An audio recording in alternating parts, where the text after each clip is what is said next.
All right, all right. Oh man. Sorry, I am so late. Oh man, super insanely late. Basically an hour and a half. I mean, we're supposed to start at 10:30. It is almost 12. Yeah, we're back. We are back. Another day. Another dollar, and by a dollar, I mean another time looking for a shiny Tepig. We're just gonna jump right into it. Yeah, no dilly dallying. I'm already super late, so we're just gonna go right for it. How is everything going? How's everyone doing? It is a nice, beautiful Sunday morning. Let's get that early. Let's get that Sunday bacon. Get that beautiful brunch. Nice shiny Tepig here for us today. We are 5,400 encounters deep. We got 400 encounters out of us on Friday night. We went pretty late, and yeah, as you can see, we did not get the shiny still. This little Tepig is evading us severely. Let's see. Am I even? I think I'm good with everything. So yeah, we'll keep on trucking. So yeah, on Friday night after we did our whole 5-hour stream looking for Tepig, I stayed up even later. You know, we ended around midnight, but yeah, sorry Scott. Yeah, little yeah, pretty late. But yeah, I was we stayed up until about midnight my time looking for Tepig on Friday. I didn't go to bed until about 3 a.m. Just I could not fall asleep, and then, you know, started doom scrolling on Twitter and TikTok, and then the dogs were being a little restless. I think they're, you know, a little off with my, you know, fiance Emily not being here. But so yeah, we didn't go to bed till about 3 a.m. and then woke up at 8 a.m. because Leo desperately wanted, he's just a bundle of energy in the morning. He wants to get up ASAP. I'm like really off on my button presses over here on the left. I'm like really behind. So yeah, Leo got me up pretty early on Saturday, and then I had a long day on Saturday. You know, was hanging out with my mom, my sister, with Emily out of town. They came on over, made the little drive to come see me and the dogs, and we hung out and, you know, got lunch and went around, did some shopping. I bought some packs of Pokemon cards. Did not pull anything. So unfortunately, if Kevin does drop one by, I do not have any Pokemon cards today to open for him. I bought some yesterday and yeah, immediately opened them. And then, so yeah, did all that yesterday. And with all that yesterday, I got home, started watching some college football, and completely forgot to do any setup for this stream. That is why we are late today. I ended up staying up late watching college football and just procrastinating. I procrastinate going to sleep all the time. And then procrastinating going to sleep, completely forgot to set up the stream for today. So had no thumbnail made, didn't even have the stream, you know, title come up with or anything. I woke up and it was 9:45. We normally start at 10:30. I was like, oh shit. I did not set up the stream at all for this morning. So yeah, woke up, was doing that, getting thumbnail made, setting up the stream, and then I was like, I'm still pretty tired. I need to eat something and take a shower. So I decided to delay the stream until 11:30, and still was 20 minutes late to getting everything situated for us. So that is the excuse for why I am late. So terrible apologies. I try my damnedest to be here on time, but I, for the life of me, can almost never be on time. It is a curse. I'm terrible at time management. Absolutely awful. But gotta rock with what you got. Yeah, we are. What was that noise I just what was that noise I just made right there? It's like a little gas. So I was like, yeah, we're at 151 subs. That's a clean number if we were to ever want to get a nice little shiny. Now I know Tepig's not a part of the original 151, so Tepig sees no relation to that number, but it's still very synonymous with Pokemon, you know? The 151, very iconic, so. By all means, though, if anyone here is not subscribed, don't let the number hold you off. I know you don't want to break the number probably, but you have my permission. You can subscribe. It's okay. we can go past 151. Well, let's see. What else do I got on my mind? Nothing really. Like I said, yesterday was a long, fun day. Going around, hanging out, doing some window shopping, chatting with the fam. Haven't seen my mom in a minute. My sister came up a few weeks back for a football game. My mom couldn't make it because she was under the weather, so haven't seen my mom and by a minute, I mean, it's probably been a month and a half, maybe 2 months. I see them fairly often. Like we live basically smack dab in the middle of both of our parents, so like we're a little over an hour's drive to my parents. We're like an hour 45 from Emily's, so we can fairly easily go drive and see them often. And during football season, we certainly do. So my family are all massive University of Georgia fans. Her family are all massive Buffalo Bills fans. So we very often have a lot of reasons to go out of town for football games and such.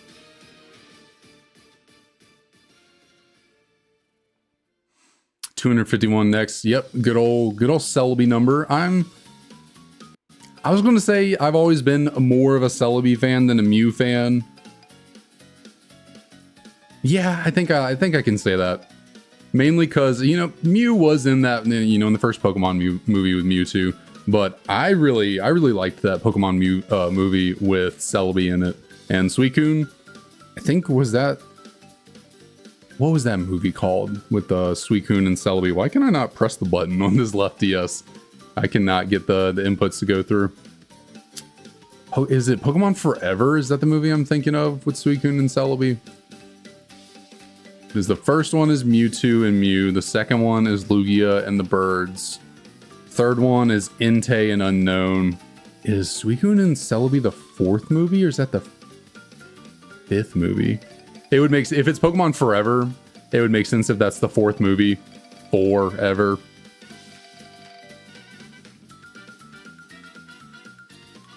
Which, if that is the case, now I think about it, did Raikou ever get a movie that it got to be a part of? Because Entei got a movie, Suicune got a movie. Did Raikou get a movie? Raikou, however you say it.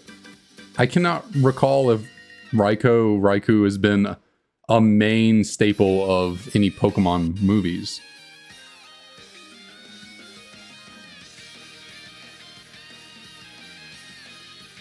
Yeah, when Celebi got all shriveled up and looked like a rotten onion. Yeah, that movie. I forget exactly the plot of that movie. I think that was the...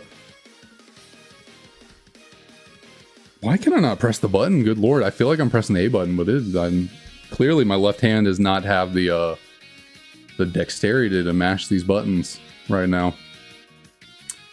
I think there's time traveling involved in that. Okay, I think the next... anyways, that movie, there's like time traveling involved. I'm pretty sure Ash meets young Professor Oak in that movie. And there's like a evil dude. He has like those black Pokeballs that look a little different. They almost look like the Pokeballs from Legends Arceus, if I remember correctly. James, what's up? Welcome back. How's it been going for you? But yeah, I don't remember. I guess, and the guy that was like doing all the evil stuff, he was like killing the environment or something like that, and Celebi ended up getting hurt because of it, because Celebi's very in touch with the environment. It's been a long time since I watched any Pokemon movie, let alone that one. Probably the last Pokemon movie I watched was Pokemon the first movie, which was years ago. Then beyond losing your mind, beating Mono Ice, that does sound tough. Ice type is not especially great in really any generation, but certainly not the earlier ones. Early ice types were definitely tough to use.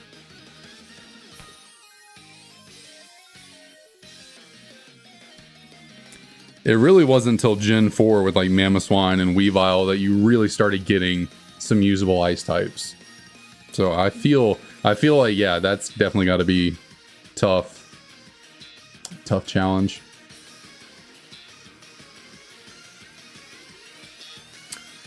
Oh yeah, yeah. There's so many Pokemon movies. I think the last Pokemon movie I really remember watching was the one with Latios and Latias.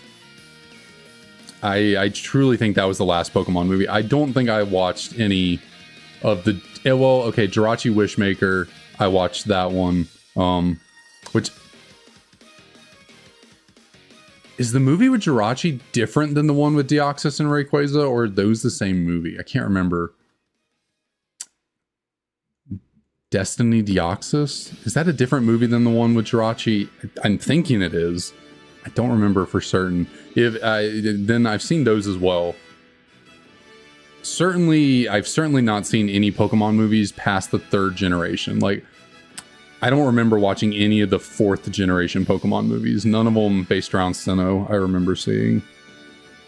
I watched a little bit of the Sinnoh anime, like a tiny little bit at the beginning, but that was where I kind of stopped with the Pokemon anime. It doesn't help. Champion has both Zacian. Oh, you're playing what Emerald difficulty hack is it? I can't remember hearing of one where the champion has Zacian and Zamazenta. But yeah, those two would certainly be near impossible, it feels like, to take on with a team of ice types. Unless you are able to get Mamoswine and like Choice Scarf it? Would Choice Scarf Mamoswine be faster than a Zacian? I would hope so.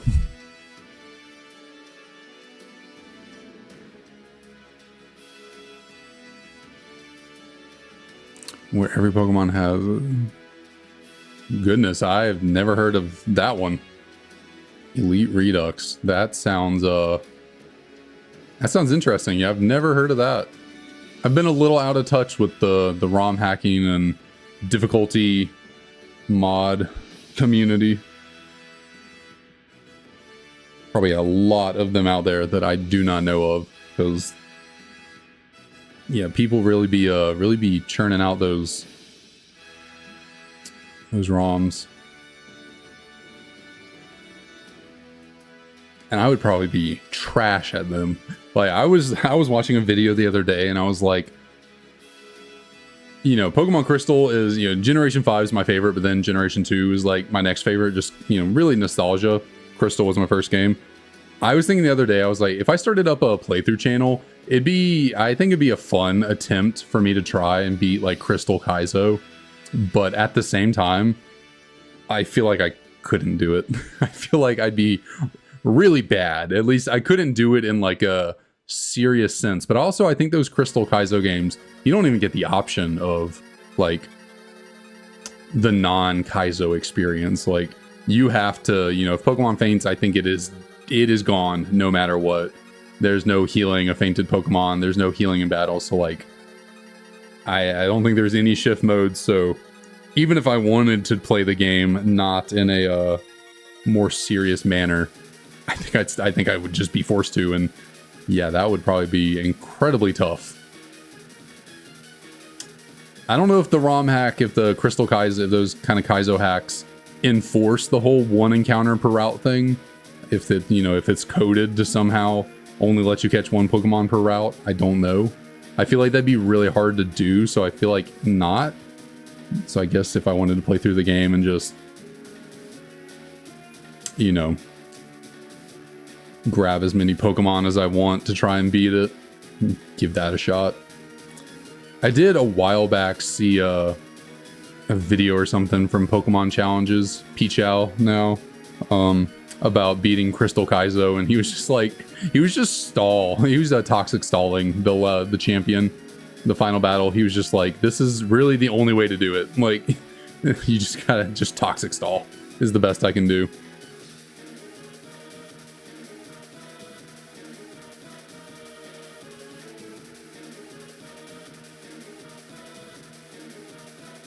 In like the Kaizo games or the one you're talking about? Like my mic keeps maxing out. I keep talking and the bar goes up to red and it's like, ah, too loud.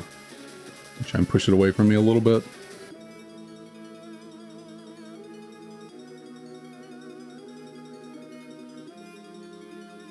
But I mean, if the Kaizo games don't enforce the fainted equals deceased, then I would give Crystal Kaizo a shot at playing just for shits and giggles. Not in any serious kind of like, I'm gonna actually hardcore Nuzlocke Crystal Kaizo and be one of the only people to ever beat it. No, that's not my brand.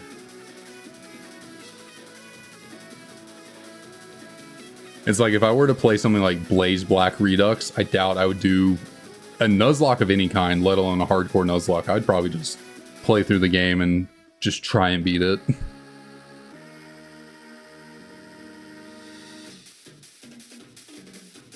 I still do like to, when I do regular playthroughs, I still like to incorporate some of those, Nuzlocke, hardcore Nuzlocke rules to it. I like to not heal in battle if I, absolutely can. If I can work around healing, I'm gonna do it. There's sometimes when I'm playing through the game and I'm just like, I don't feel like it. I'm just gonna use a potion. Who cares? And I try and play on set mode. I try, but the game's hard enough. Well, maybe we'll resort to shift.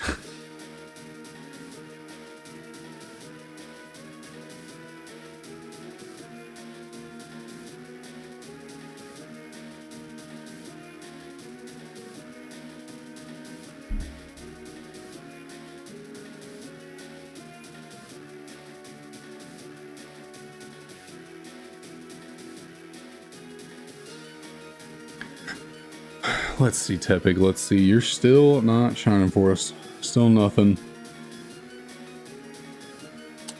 But yeah, for anyone who was here last stream and we had the whole different setup going where we had 3 DSs on the screen, as you can see, we clearly just have 2 now. And that is because, I thought going with 3 DSs would be quicker. We'd get more encounters out, therefore more chances to get a shiny.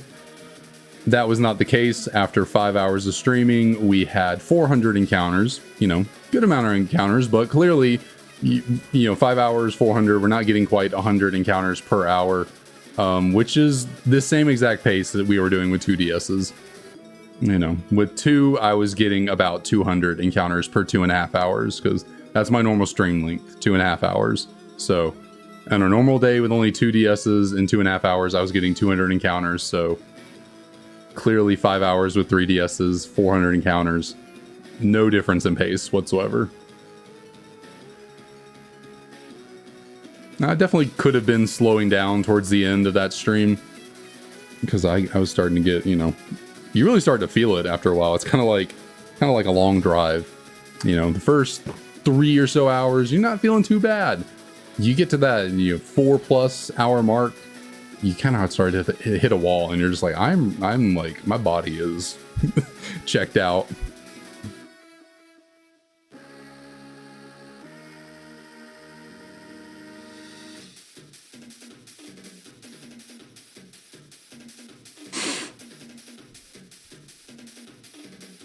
But yeah, just having 2 hands, obviously I only got 2 hands. I am human. I only have 2 hands.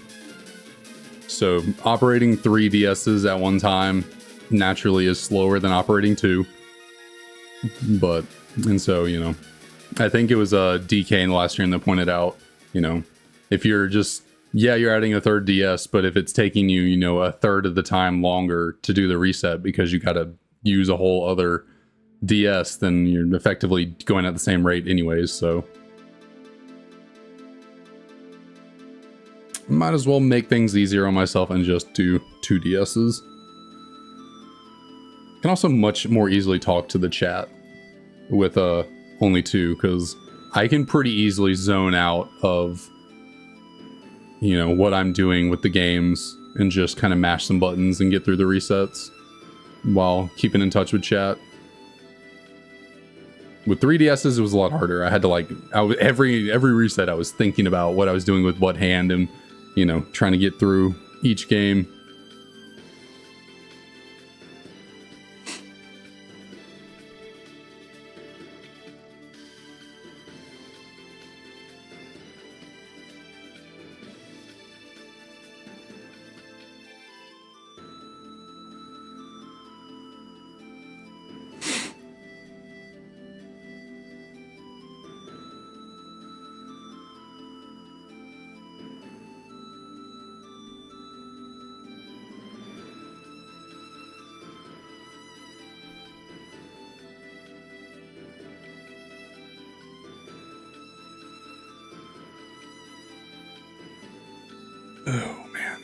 Man, oh man, oh man.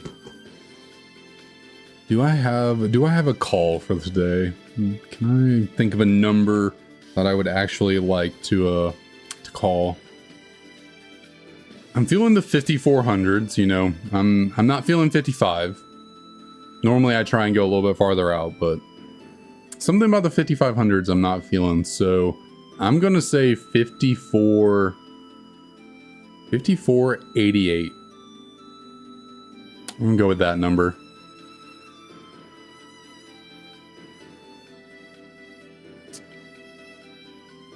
DK, am I not live for you?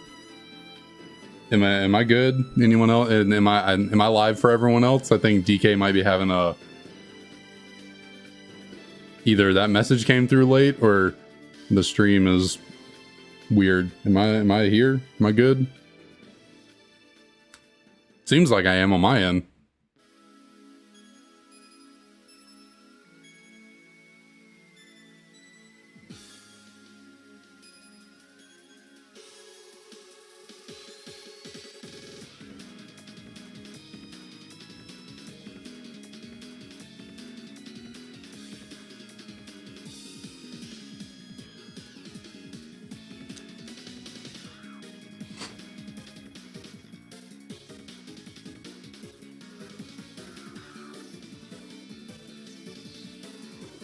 I cannot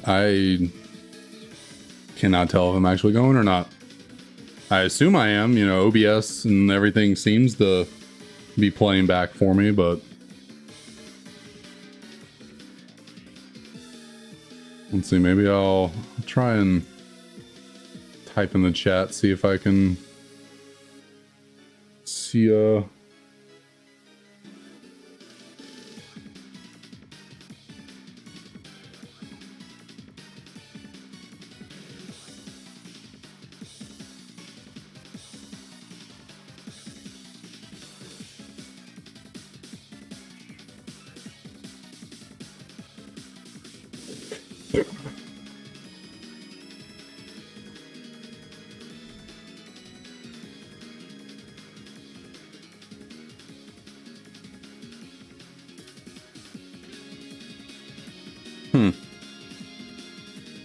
I do not know what's going on here. It seems to me like I'm good and going.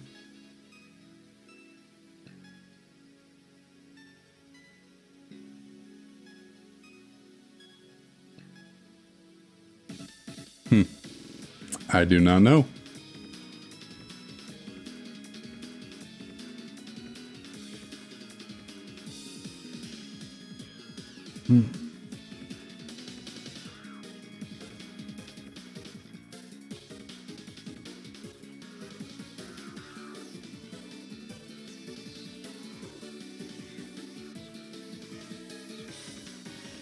Something going on? Like...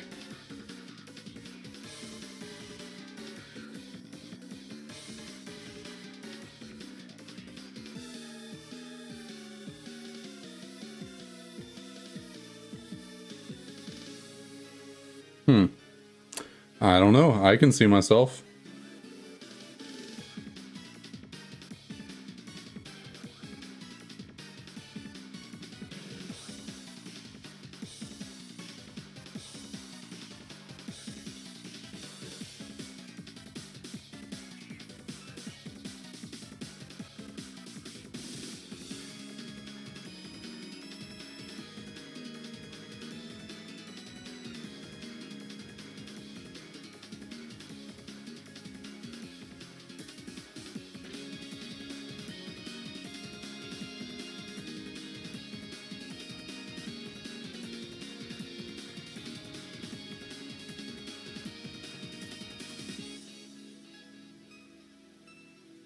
Yeah, I do not know.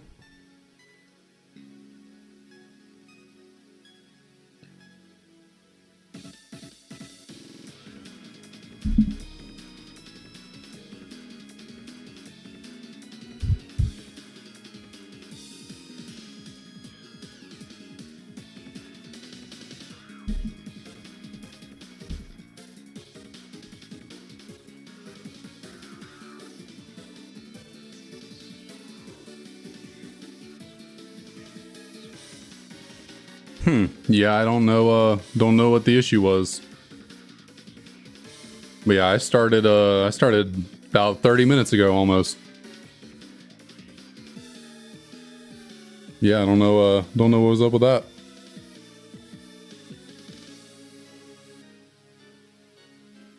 I think I remember that happening to me before as well.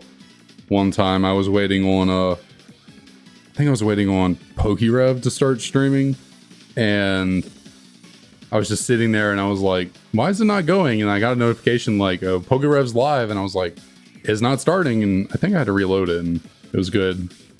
Must be maybe a mobile issue or something. If you're on mobile, maybe not. Maybe it's just a general issue.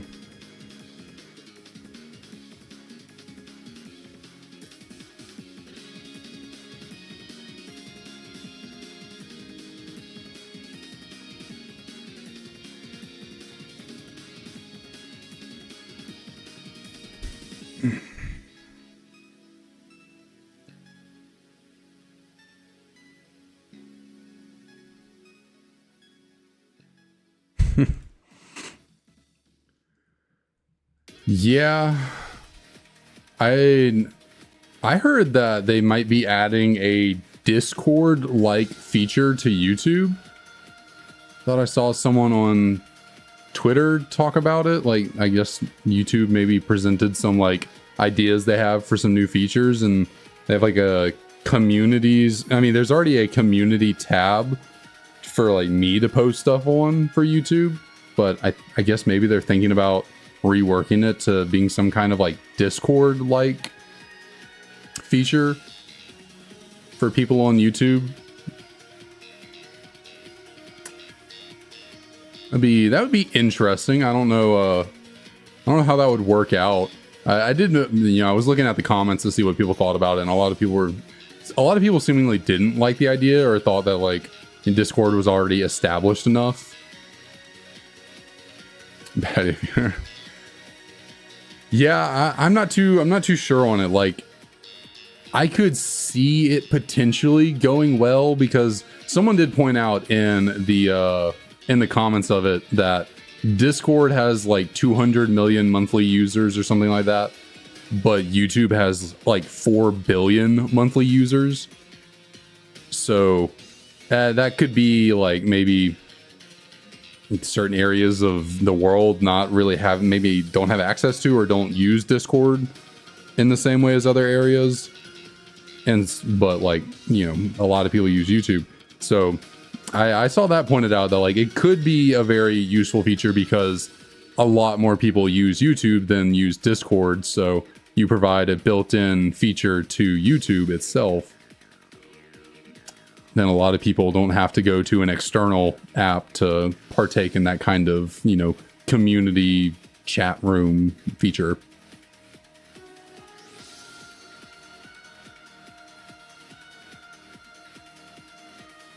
I mean, depending on the level of moderation, Discord can certainly get there as well. All right, there's this one Pokemon card opening YouTuber, Cool Trainer Ryan. He kind of has one of those kind of communities where they are just very boisterous and kind of just say whatever off the wall stuff they want. His live chats are pretty wild. And he opened up a Discord, a while back. And when he started, he was like, no mods, no rules, everything's chaos, anarchy, do whatever.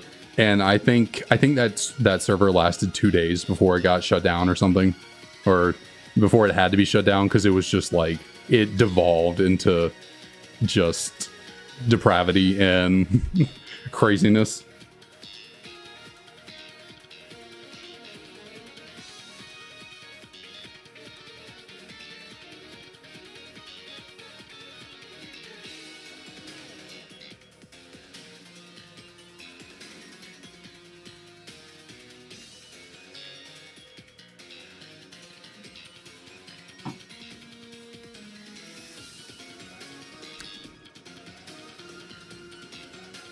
So, yeah, I don't know. I guess it will really depend on how they go about implementing that feature. It could work.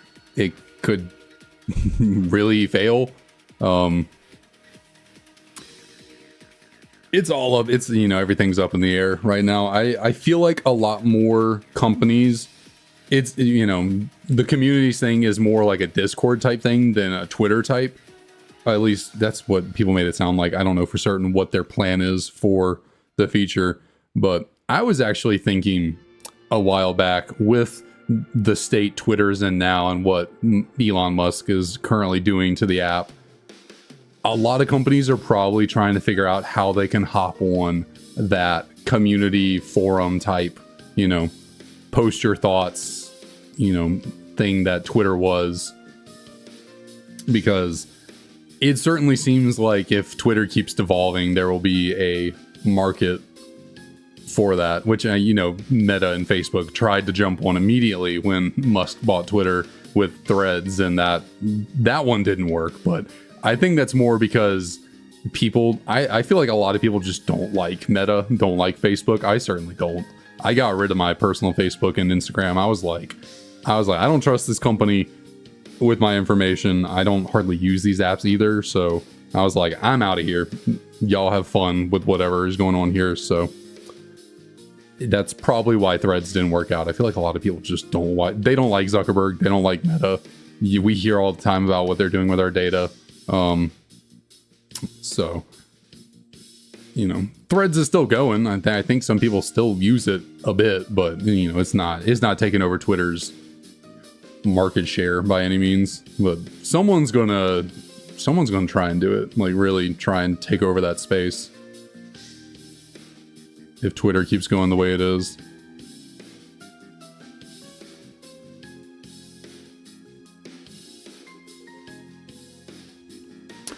I don't know. I mean, a lot of people are saying that's what they did with YouTube Live.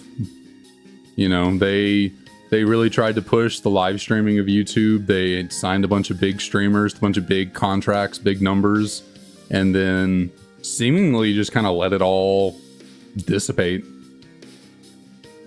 I think it was I watched a video from Ludwig and Charlie, Moist Critical, about the state of like YouTube streaming and how a bunch of people who were signed to big contracts, immediately when the contract ended, they either went back to Twitch or they just started multi-streaming. So like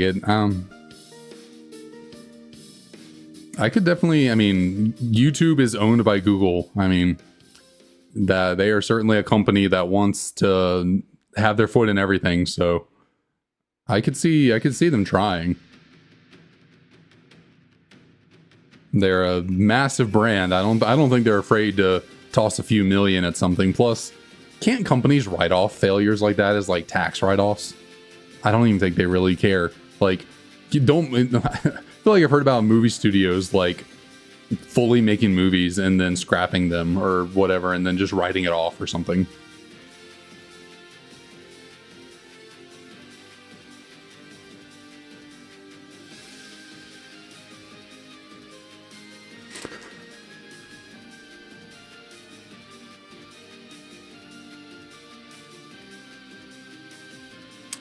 Oh, yeah, I know our data is just out there for free reign for people to use, for these companies to use, but I'm still, I'm taking my presence off of stuff like Facebook and Instagram just because,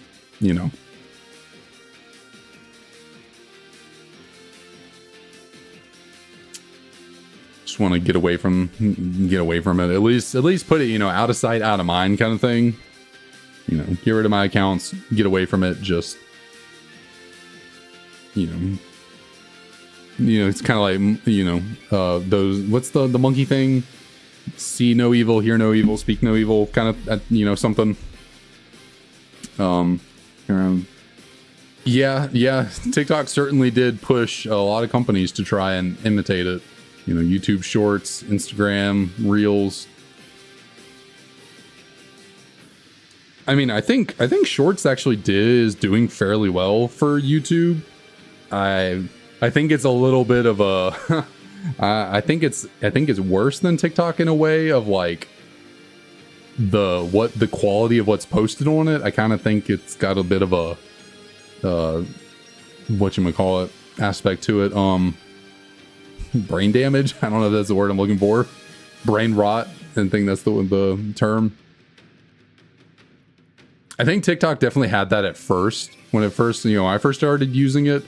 I don't know if I'd say it was brain rot, but it was certainly, the pace of the content, because shorts can only be up to a minute long. TikTok, you can now do up to 10-minute long TikToks. Certainly when TikTok first started, everything was so fast paced and short and quick, and you're just going through videos, one after the other. I feel like TikTok realized that maybe that wasn't sustainable, because people were going to be like, this app is zapping my brain. So they started adding longer videos and lives and the like to try and make it feel more quality, sustainable, normal. I don't know what the word would be.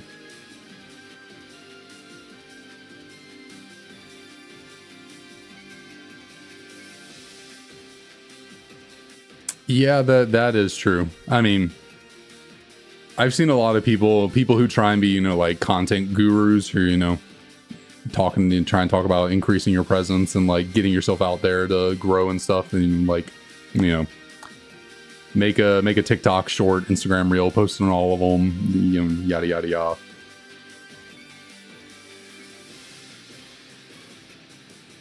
But that's a lot of work. I don't feel like doing. I very occasionally make a short out of, maybe something that happens on stream, but most of the time I did my years on TikTok making videos, and I don't really feel like going back to it.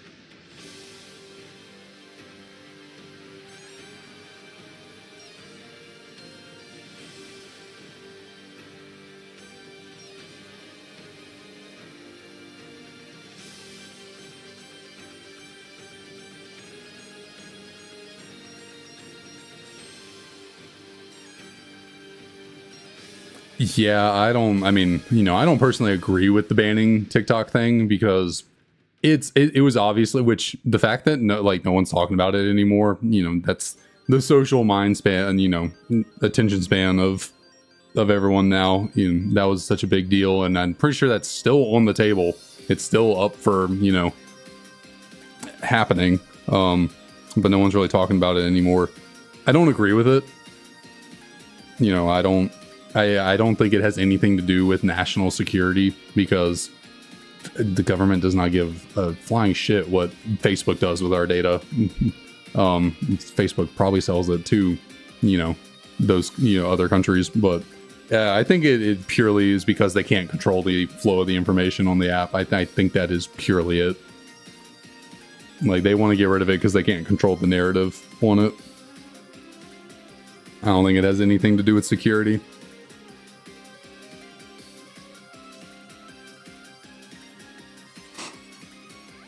It's control information and money. They can't control the narrative, and they're not really making money off of it. That's why they want to own it.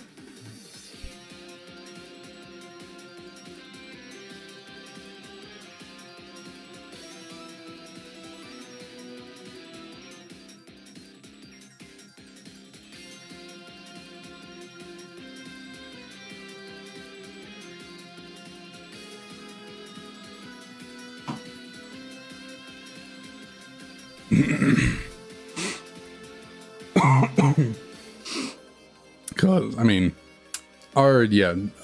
the governments of the world know everyone's information is up for grabs to the highest bidder. No one's like, you cannot truly keep anyone's information, safe from the outside world. It's just not going to happen. Not in this technological day and age. People can try their damnedest to go off the grid and just, disappear from the world, and you might be able to do it, maybe, but these people who are out living in the middle of the woods, it's completely off the grid, and making their own rainwater systems, hunting their own food, growing it, just completely, trying to cut off you're not completely just like independent, free from all the BS. You've just kind of pushed it away from around you, but like Big Brother's always watch. Big Brother always knows they're watching.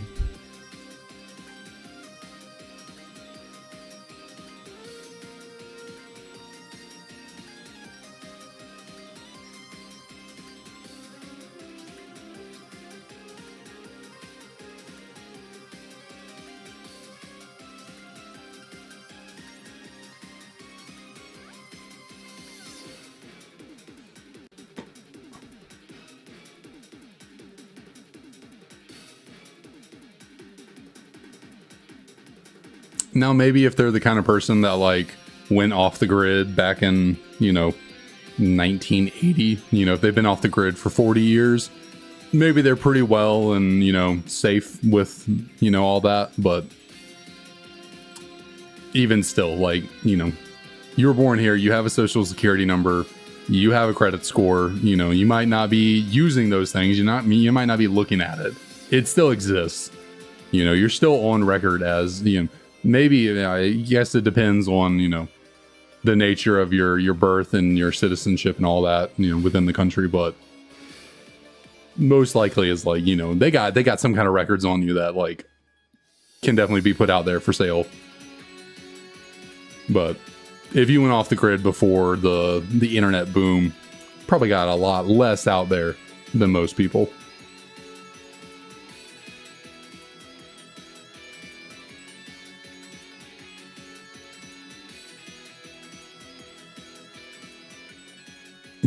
Yeah.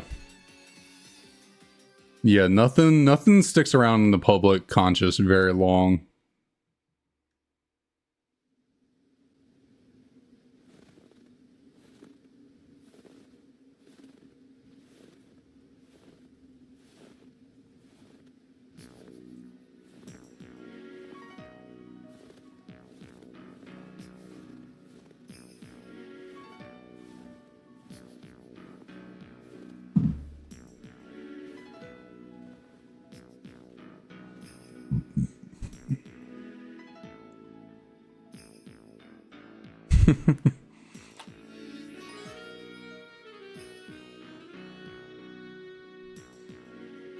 Oh man.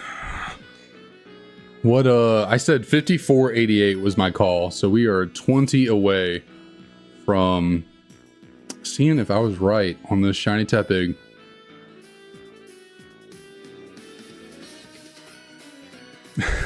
That is very valid. I was thinking about that. I don't remember when. At some point in time, I was like, I wonder what spurred on that decision to make make repels usable from like, while you're actually just running around in the world. Because it happened within a generation. They made the first black and white. Repel wore out, you had to go back into the bag to use it again. They made black 2 and white 2, and then they implemented the, you run out of repel, if you have another one, text pops up, you want to use it? Yes. It's interesting how I feel like features like that, they tend to just implement in the next generation. They keep it the same typically between generations. Within the generation, I should say. And so, yeah, it's kind of, I wonder what... Did they just never think about that before? And then in between black and white and black 2, white 2, some game dev was like, have y'all ever thought about making it so that repels, just you can just continuously use them from outside the bag? And then everyone at the table was like, yo, that is brilliant. How did we never think of that before?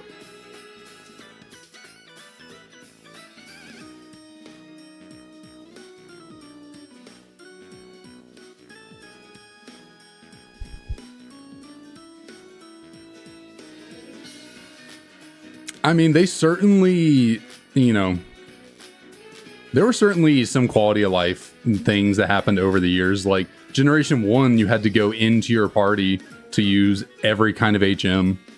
But then Generation 2 came around and, instead of having to go into your party to use cut on a tree, you can just click on the tree and use cut. Or you can click on the water and use surf. In Gen 1, you had to go into your bag, find your Blastoise, stand next to the water, click surf.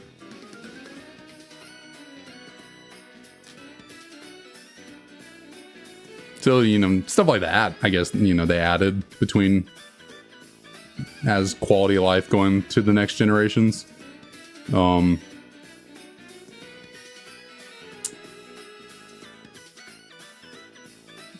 Infinite bag space, that certainly was a good quality of life thing. I think that was Gen 3 that implemented that. You know, Gens 1 and 2, you had limited bag space. Gen 3, you got infinite. The PC system. The PC system in Gens 1 and 2 was rough. Gen 3, a whole lot better. Having to like move boxes around and like reload them and save every time. You know, in Generations 1 and 2, if you filled up a box and you tried to catch a new Pokemon and that box was active, you just couldn't catch it. It was just like, oh, you found Generation 2, you found a shiny? Too bad, box number 1 was full. You didn't switch over to box number 2. Shit out of luck, my bad. So at least they changed that going forward in Gen 3.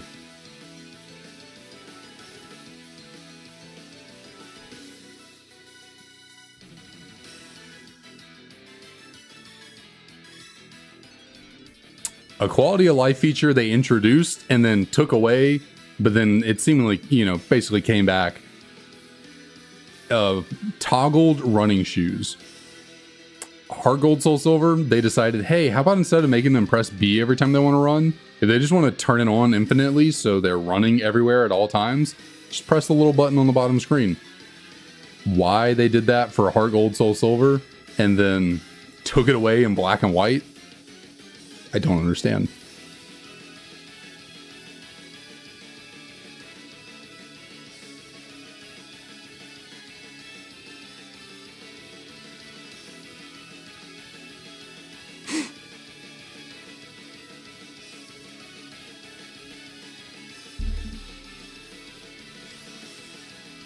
But then, like, you know, X and Y came around, and then it just started being like, oh, you press the D-pad full force, and your character will start running or rollerblading. Tongue didn't want to say that fast. So it's like the toggled running shoes went away for a generation, and then they just went to Gen 6, and they were just like, running shoes, who needs them? You don't need shoes to run, just run. Rollerblade, yeah, have fun.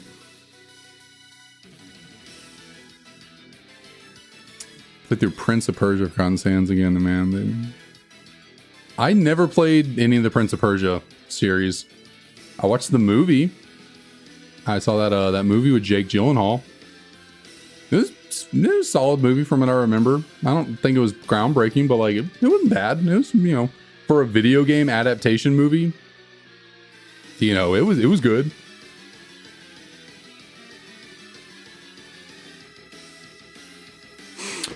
Got a shiny Rhydon on Chain of 8. That I'm pretty Chain of 8. That's almost the full odds luck, right? I don't even think that's like incredibly heightened odds. Like that's really good.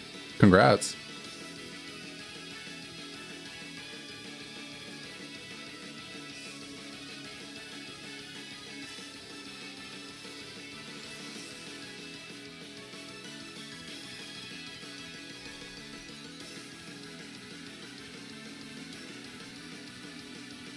Yeah, it certainly wasn't as bad as most video game adaptation movies. Although, as someone who's never watched Dragon Ball, I, you know, didn't watch that movie either. I did hear it was horribly awful, but, you know, never watched the show, so never got around to watching them, you know, never cared to watch that movie.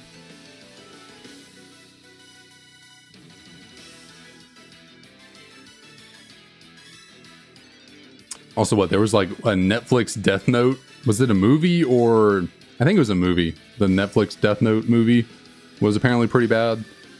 I watched Death Note until...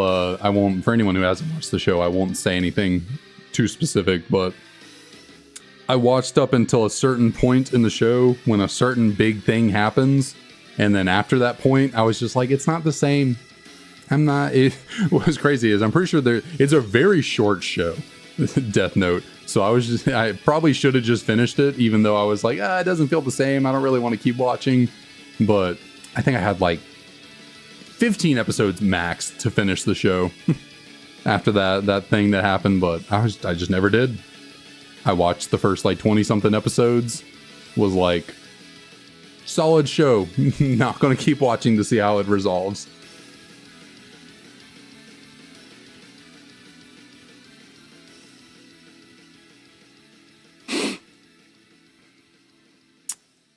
And then what other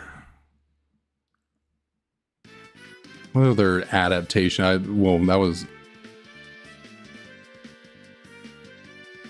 we were talking about comic, or we were talking about video game movies, and then, you know, I pivoted over to the anime off that Dragon Ball conversation.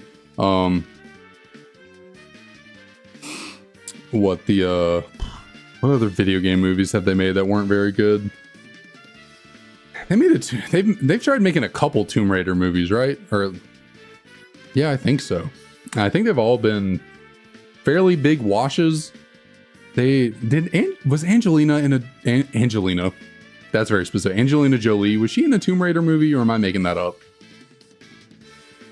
And I think they did a new one recently that didn't do all that well. I think I heard that they're trying either to do a Tomb Raider show or maybe another movie, I thought I heard recently.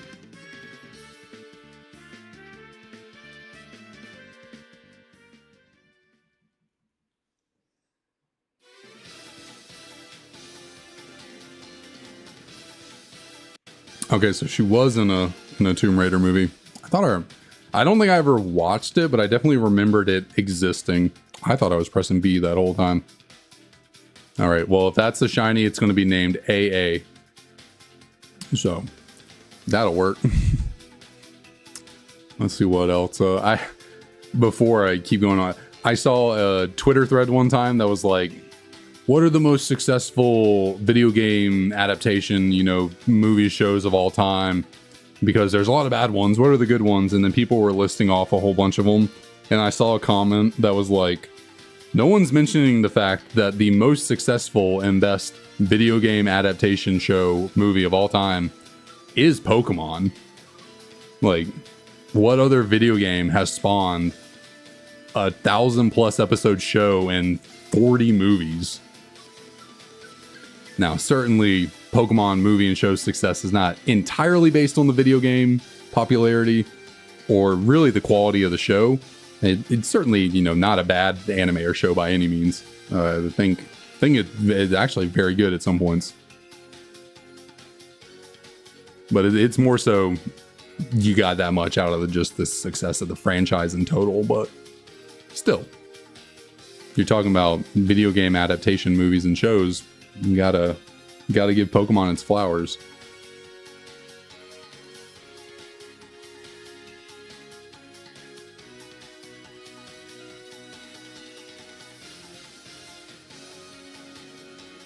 And it doesn't help that it's made for kids. Some kids aren't as picky as adults when it comes to media like that.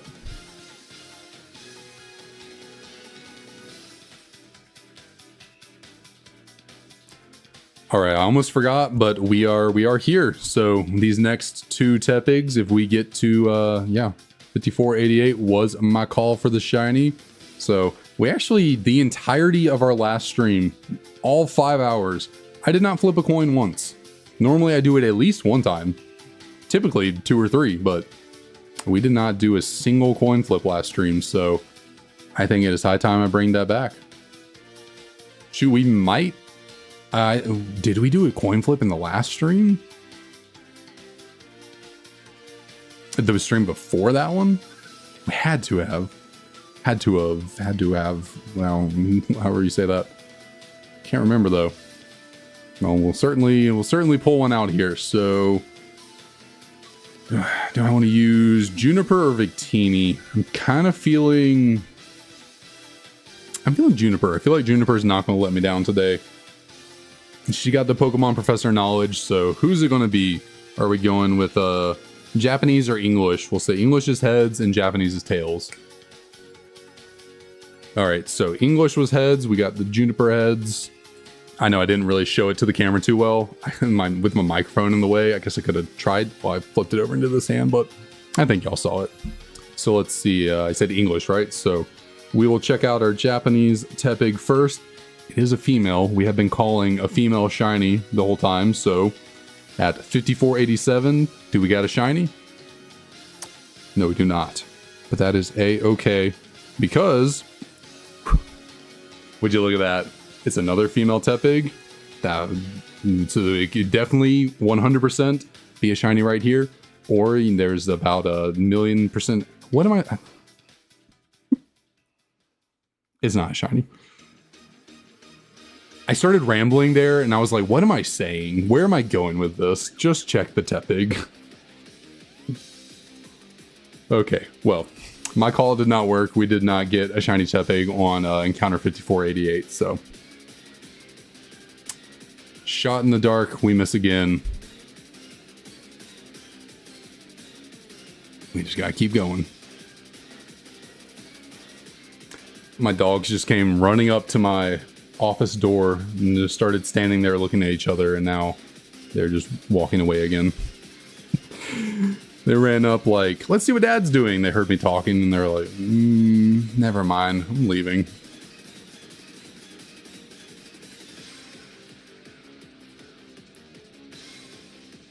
I had like a loose piece of skin on my lip that's been bothering me the entire stream. How to get rid of that. Omar resetting for Heart Gold, Soul Silver starters is certainly yeah, worth some. Yeah, I'd say that's a reset worth doing. I'm definitely ready to get back on that for us. Definitely this coming Friday. Actually, never mind. This next weekend there are not going to be any streams, so I forgot about that.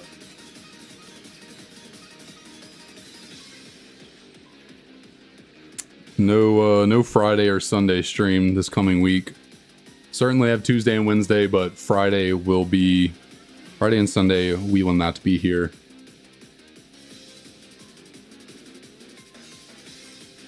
So maybe, do I want to do just Tepig again on Tuesday and Wednesday? Because normally our Friday stream we just did would have been something different than Tepig, but because I wasn't here on Wednesday last week, I just made an extra long Tepig hunt on Friday.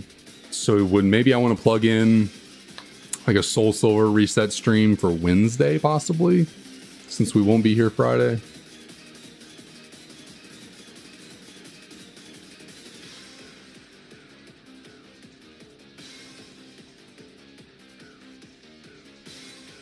We'll see. We'll see what I decide on. If I don't lose my voice there.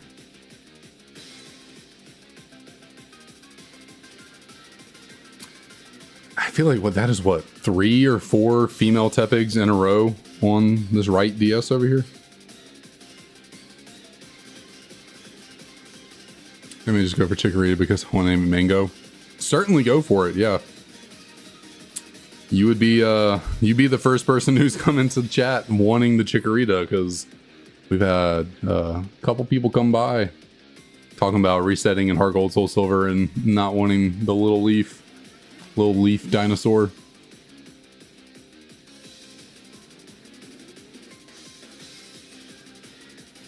I don't think either of them have been back in a minute, so I have no clue how their hunts for Cyndaquil and Totodile, because I think each of them were going for a different one. One wanted Cyndaquil, one wanted Totodile. Maybe? Been a minute. I do not know how that's going for them.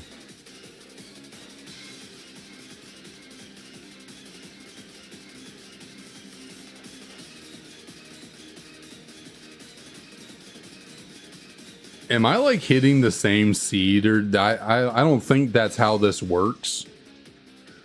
You know, the RNG of these games, but I think that's like the 5th female Tepig we've gotten in a row on this game.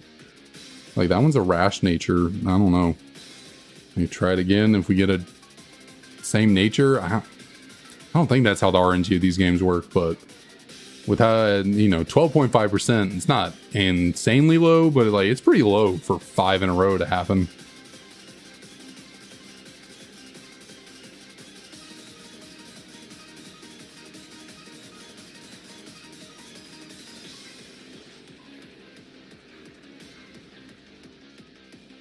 Let's see. I guess I'll try and keep at my same pace. You know, press the buttons in the same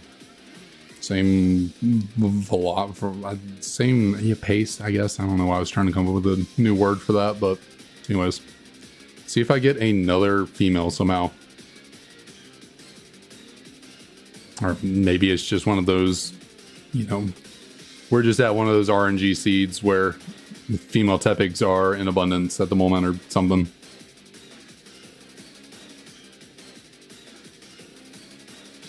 What is going on? That is another female Tepig. Did I break the matrix? Like, what is going on now? And that, but I mean, the one on the left is clearly different. It was a male last time, and now it's a female. Is this one on the right a rash nature?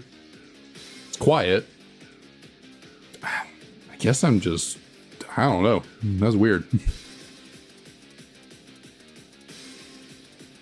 I don't know how we're hitting 6 females in a row with those odds. Like, what are the actual odds of that? I feel like it's gonna be really low.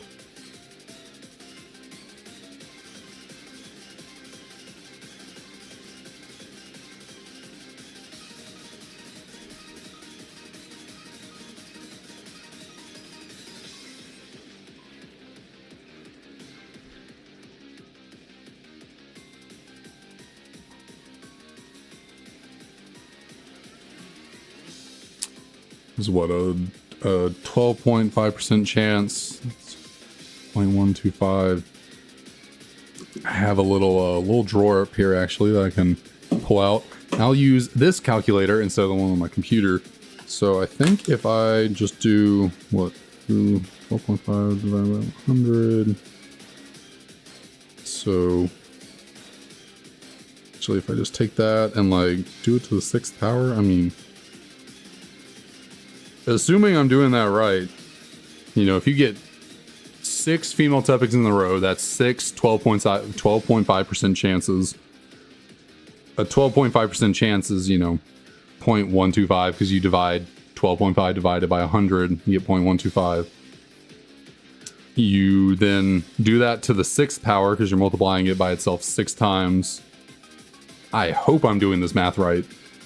So the chance of getting 6 female Tepigs in a row is a 0.000038. Well, I guess, I don't know, multiply that by 100. So that's a 0.00038% chance. Again, assuming I did that math right. I hope I did. My degree would be crying if I did not do that right.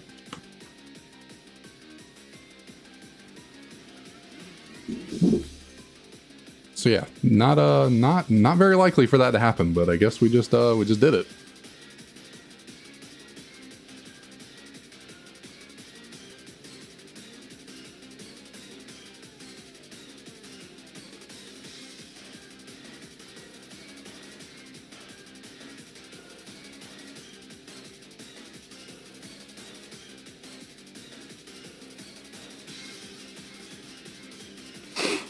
So yeah, where was I?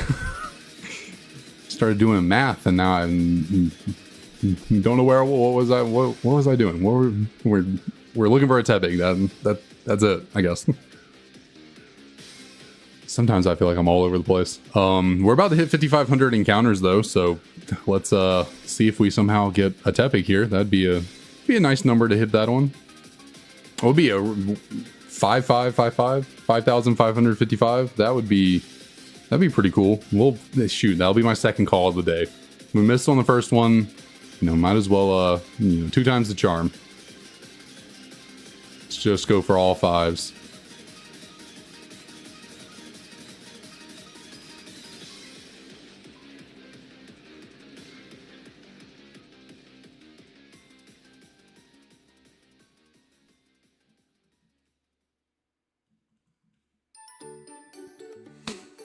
That is another... Okay, well, the one on the left got a female. We are just racking, pulling in the lady pigs. That just sounded... I don't know why that sounded weird. Yeah. It's just scratch that. But, Very nice, DK. Very nice. What'd you go make? I had some homemade oatmeal and yogurt this morning.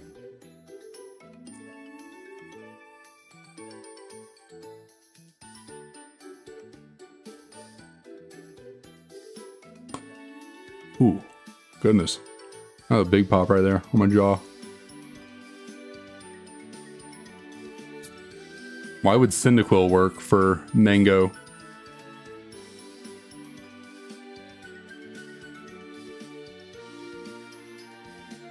You made fried rice for breakfast. I don't think I've ever tried having fried rice for breakfast. That's I love me some fried rice. I just never thought about having it in the morning.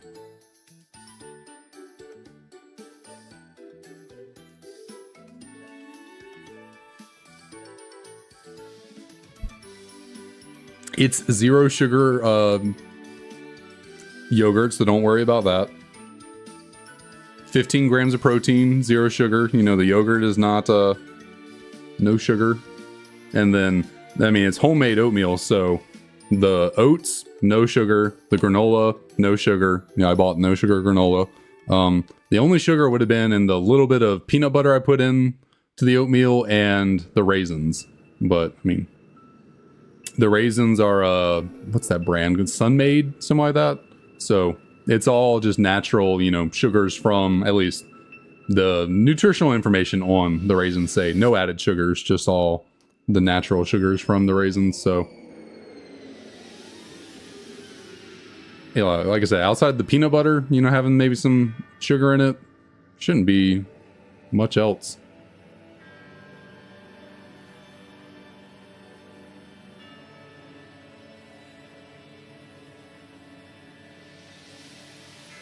I did used to do, you know, just the Quaker oatmeal packs and brown sugar ones. Those, yeah, those were definitely more loaded up with that, but trying to be, one, more economical about it. So making my own making my own oatmeal a lot cheaper. And yeah, I think it's sizably healthier.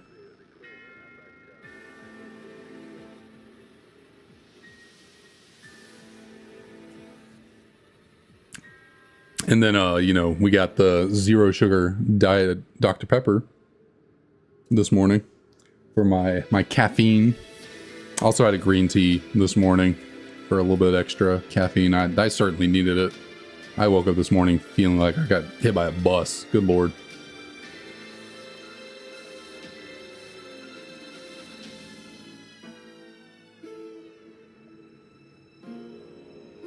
Oh, yeah, I know that for certain, but I mean, it's not like, you know, they can't put 10 grams of added sugar in there and then claim that there's 0 in it. You know, maybe there's half a gram, but, you know, maybe they're allowed to say, oh, half a gram, basically 0 sugar, we're good. I can live with that.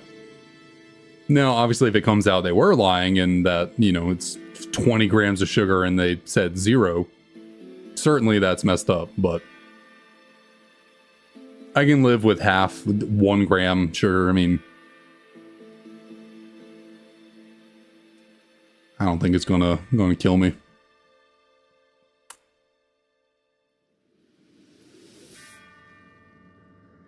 I mean, it certainly could, I guess. Yeah. I think just read about just about everything nowadays. You know, it's like, oh, this got carcinogens or this, that, the other in it, and it's just like, what can I do? I can't grow my own food. I gotta go to the grocery store. I gotta get what they have. I don't got the land to grow crops and the like to sustain myself on.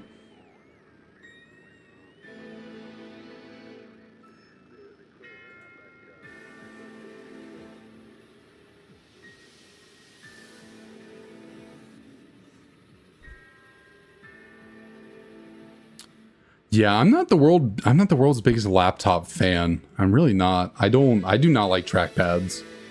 I don't know what it is. I just do not like them. I don't like trying to work with them, although I do that to myself a lot with my actual job. I don't feel like sitting at my desk, so I either like take my laptop to the bed or the couch or something, and then I have to use the trackpad unless I unplug my mouse from my like what little setup they give me to my docking station, I guess you call it. I don't feel like doing that every time I get up and leave, so I do end up resorting to using the trackpad a lot, but every single time I do, I'm like, oh my god, I hate this. Why am I doing this to myself?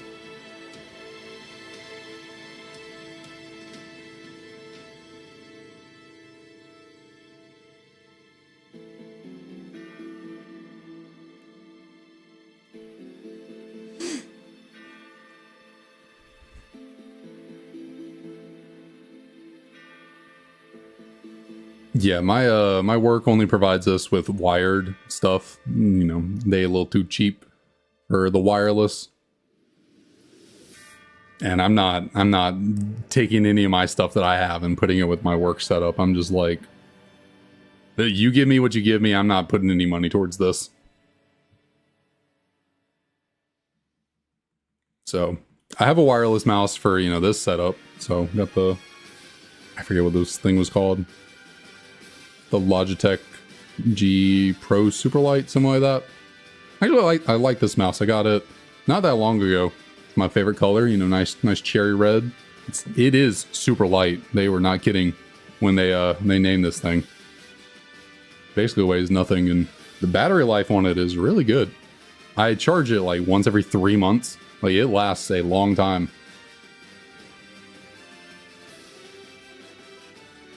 And then technically, I mean, my keyboard can be wired, and so can the mouse. The mouse can be wireless or wired.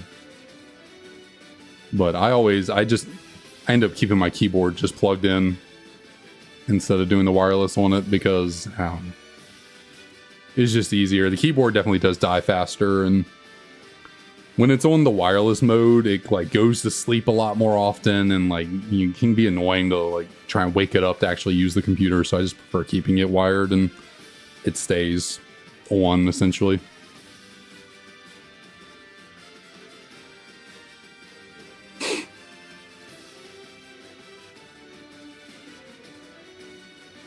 Which is kind of funny with my setup. I unintentionally just like got everything Logitech. Didn't even realize I did that until I really sat down and looked at it all.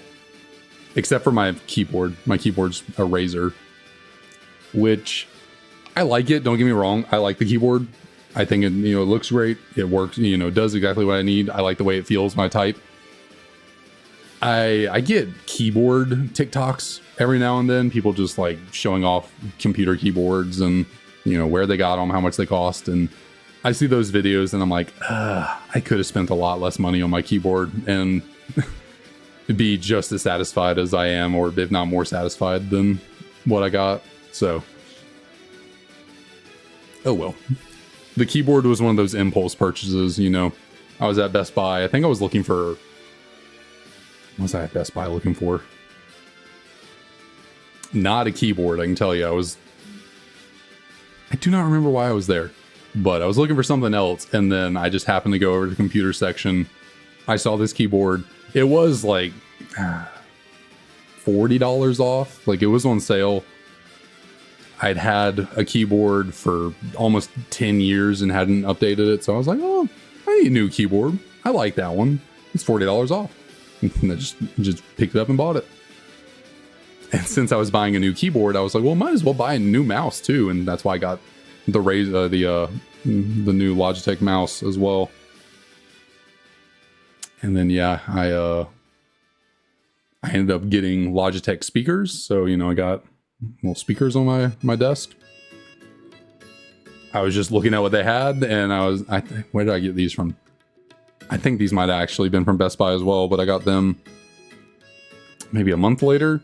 I was just looking at what they had available, and I was looking at the prices and the aesthetic of them. I was just like, oh, I like these. Picked them up. Didn't even realize, or didn't even think about the fact that I got another Logitech item.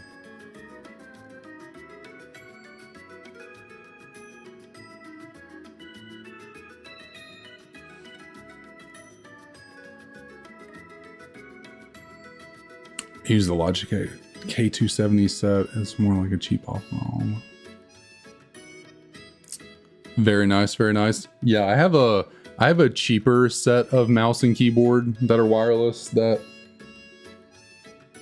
I forget why I bought them, but they were like, you know, much cheaper. I have that little mouse sitting over here, so you know, it's another Logitech brand. And then the keyboard is on the floor over here.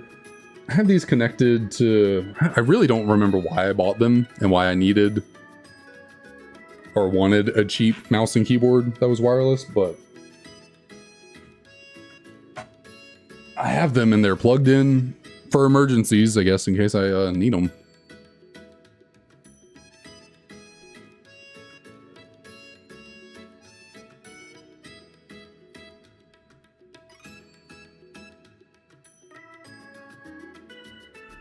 And then let's see, the microphone, you know, my old microphone was a blue Yeti mini version. That one I bought 2 years ago when I was living in Wisconsin for a little bit. I just happened to go by Target one day because I was bored. And the microphone I'd been using for the longest time, you know, that I got way back when I tried making content in like 2014, was the blue Snowball, the little ball on the little mic stand on the desk. I used that for the longest time. And then I just happened to be at Target. I walked by the clearance little... Oh, and of course I smacked my camera there. Can I get you back in place without doing anything? Are we good? Did I add a encounter for that one?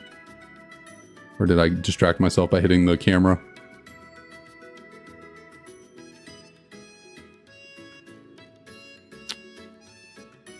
We'll leave it, I guess. What was I saying? Oh yeah, I walked by the clearance shelf that they had and I noticed the Blue Yeti like mini microphone, you know, the smaller version of this one, was sitting there for 50% off. Normally like what, 90 bucks? It was sitting there for 45. I was like, shoot, I'll take that. Please and thank you. And then I got this 2 days ago. Because I decided to go on a shopping spree. Out of nowhere. I got my hair cut, decided to go into Target to look for Pokemon cards, and ended up buying a capture card, the mic arm, and a new microphone. But this whole conversation came from the microphone, even though the brand is like, you know, blue. I think it's Logitech now. Logitech bought them, you know, a while back, so it's technically a Logitech microphone too, even though the brand is blue, but it's, you know, owned by Logitech.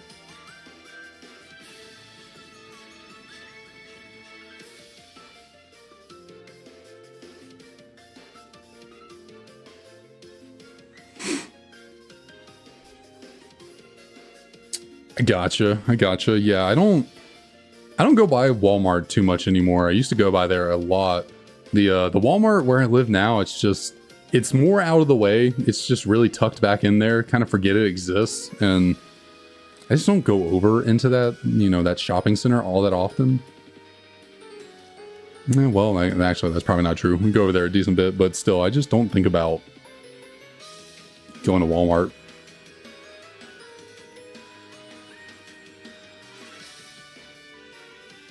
And then I just go into Target for boredom. A lot of times I'm just like, go walk around somewhere and look at things.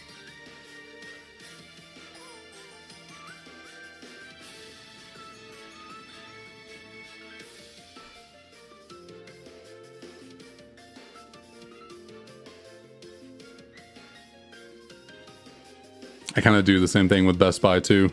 Honestly, that might have been the reason why I was in Best Buy when I ended up buying my mouse and keyboard. I might have just been bored one day and just went over there to walk around and, you know, impulse purchase something.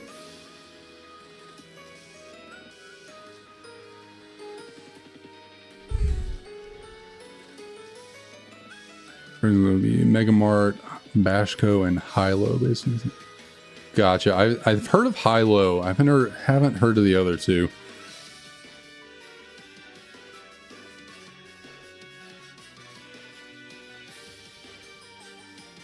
And then,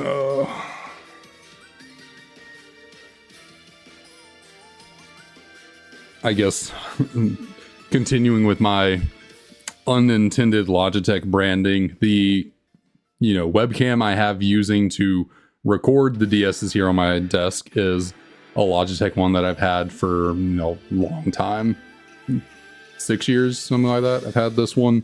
It was the one I would back before I was doing this, I used the webcam I have on my desk as the web face cam, but then I decided to use this one for the DSs, so I needed a new webcam for my face, and so I ended up buying another Logitech webcam.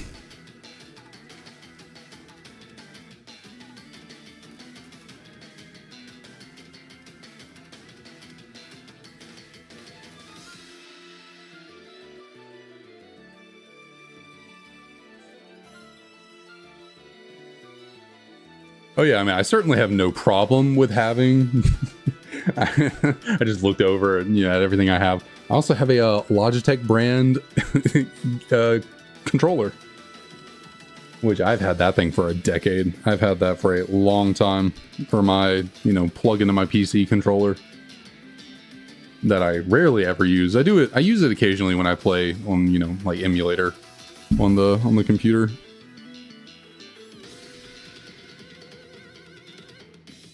But yeah, I certainly don't mind having a bunch of Logitech branded stuff. I mean, it looks fun. It works as I need it to. It's not the super fanciest high-end whatever, but it does when I need it to, and that's all I can ask for, really.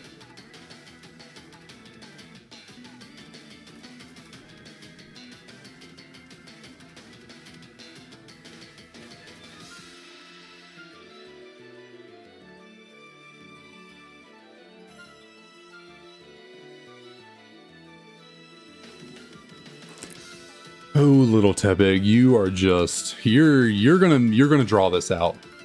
Tepig's this hunt's gonna get drawn out. I can just feel it. I don't know. It's starting to seep in that like this is gonna be a hunt. This is going to be a hunt for sure. We got some time ahead of us for this Tepig. Hey, it'll just make it all that sweeter when we finally get one.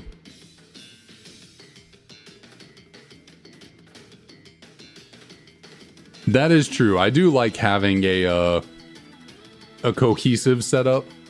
Everything kind of matches and flows together. I certainly do feel that. Honestly, it's made me think about getting a different keyboard, although I certainly do not need to spend the money on a different keyboard because, like I said, basically everything I have is Logitech, but then the keyboard's Razer, so whenever I do certainly get around to getting a new keyboard, I probably will end up going with a Logitech one, I imagine.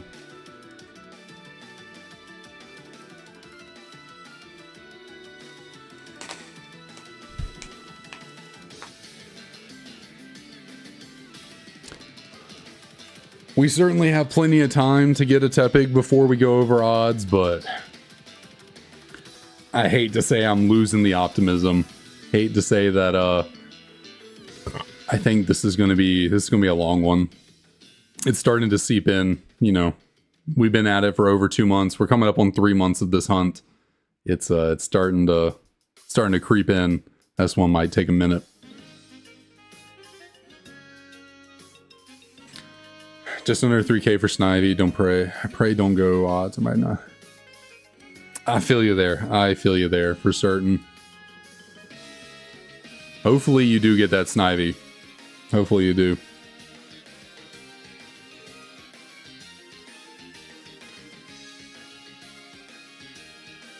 Yeah, it's something with the camera. I don't know what it is. Maybe the angle of the camera is slightly...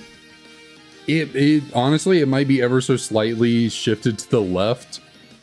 Like, this, instead of being flat, if I can get my hands flat, it's a little bit up to the left. And that might be affecting the lighting on this left DS over here. But it certainly happens to me all the time where it looks like it's a different color than normal and I think it's a shiny, and then Gotta reel myself back in.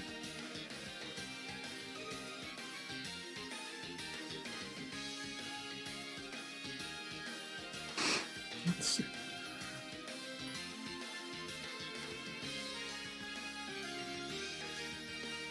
Oh, well, I thought Emily was going to be on her way home, about to be here by now, but looks like she is eating lunch with her family, so she will be back a little later than intended or planned.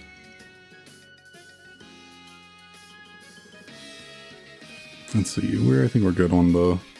Actually, I'm over here. Go.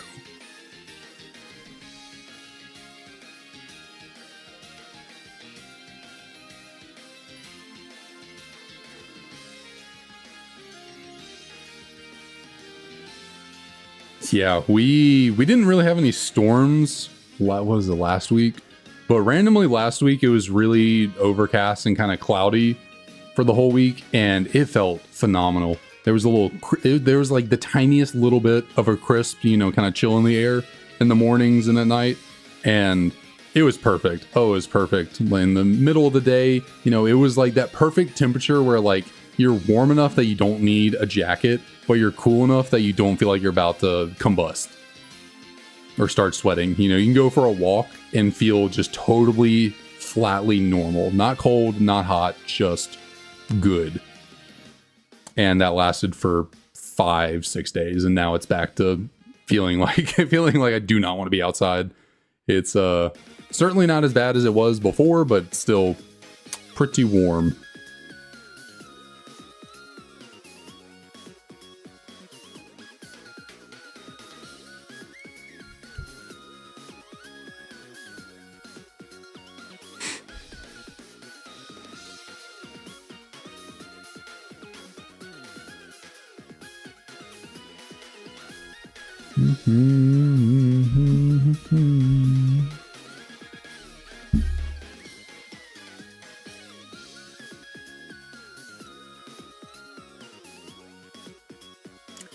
I'm in the same boat. I am certainly a cold over warm person as well.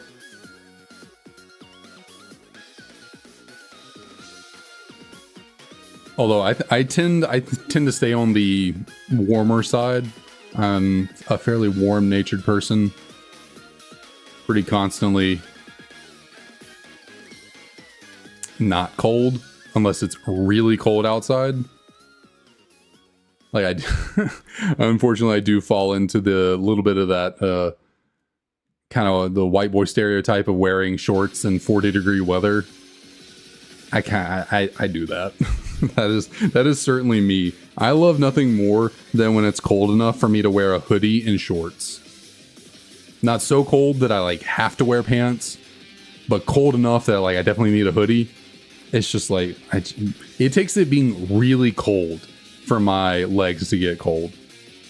Like I'm good wearing shorts in pretty cold weather. Like it's got to be close to like freezing, snowing levels of cold for me to, you know, want to wear pants. 40 and Celsius. I mean, 40 Fahrenheit is close to freezing. You know, 32 Fahrenheit is freezing. So I imagine 40 Fahrenheit is a few degrees above 0 Celsius. At least I'm correct in that 0 degrees Celsius is when water freezes, right? Pretty sure it is. I don't use Celsius very often though, so I just make sure I'm correct in that.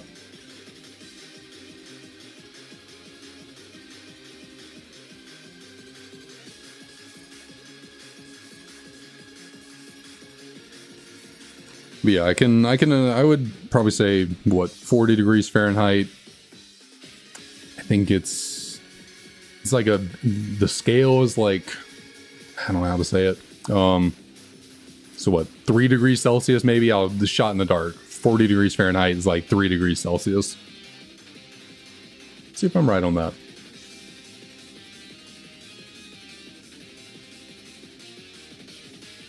Fahrenheit to Celsius. Yeah, so what is 40? Okay, 40 degrees Celsius is 4.4, or 40 degrees Fahrenheit is 4.4 degrees Celsius. No, I was a little off.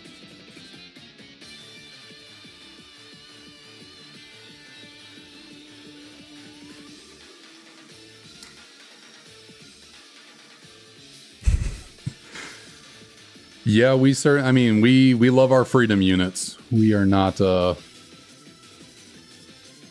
what to begin. Yeah, fair. Also, I just read your full name. DJ, thanks for dropping on the stream. Appreciate it. Haven't seen you around. How's it going?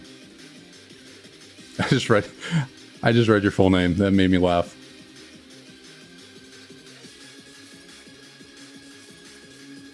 I saw a video one time that was like, Celsius is really good system for science. Fahrenheit is a better system for how humans feel.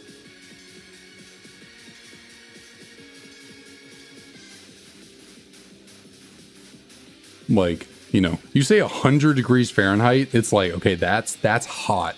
That is hot. That is miserable. Don't want to be in it. 100 degrees Fahrenheit is like what? 60 degrees Celsius. I'm probably wrong on that, but like, you know, they do not, you say whatever 100 degrees Fahrenheit is in Celsius, you say it in like, it doesn't sound hot because, you know, your brain is like big number, big hot. You get a little Neanderthal with it. You're like, okay, 100 degrees, big number, big warm.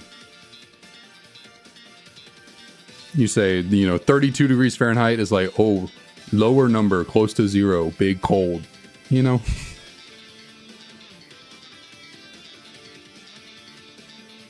Appreciate that. Thank you. Thank you. We need all the luck we can get for this Tepig.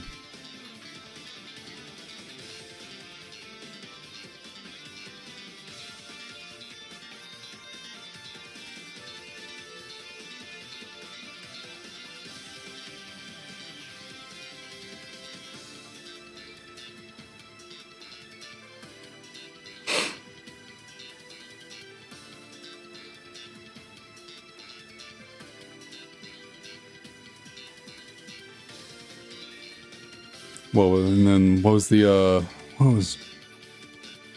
saw something that was like, Celsius is good for science, Fahrenheit's good for how people feel, Kelvin is good for how the universe feels, something like that.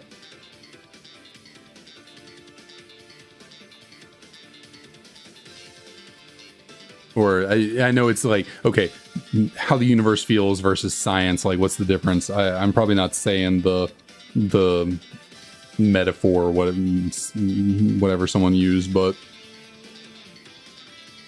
it's something like that.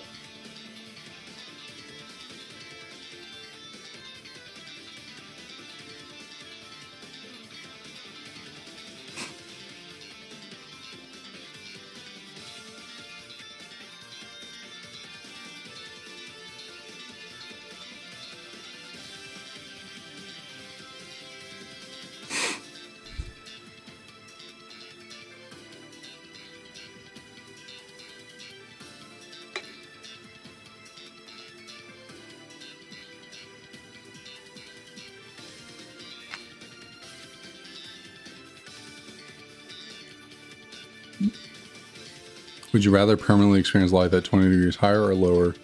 Just you, not the planet itself. 20 degrees lower, for certain. Oh, yeah. 20 degrees higher, just take me now. I don't need to be here anymore. Lower for 100% lower.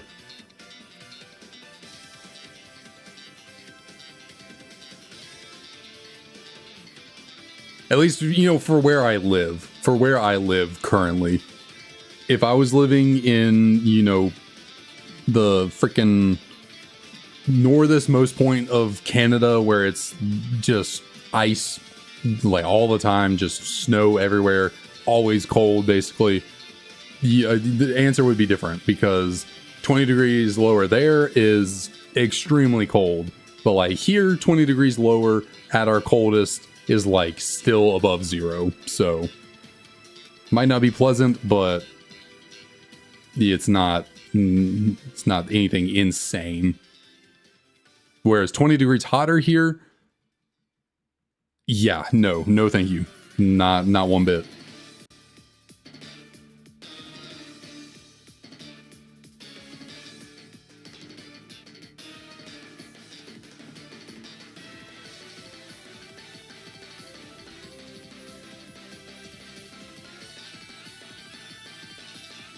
I think I think DJ was trying to say like whatever the base temperature you're at now. So like say like right now it's 85 degrees for me here. If instead it was 105 or 65, I think that's what DJ was getting at. Not like, you know, below 20 degrees or above 20 degrees. I think DJ was trying to say like whatever you're experiencing right now, go 20 above that or 20 below that. And that's like your baseline throughout the year. So like the coldest it gets here typically is maybe in the 20s, maybe like that is about as low as it really ever gets here. So like if you took the lowest temperature we may experience, I don't even know if we always get into the 20s, you know, in the low end during the year. So I take the lowest end for me of like the 30s, say, I can live in the teens. I'll take that any day of the week. When it's freaking 100 degrees around here though, I don't want it to be 120, not one bit.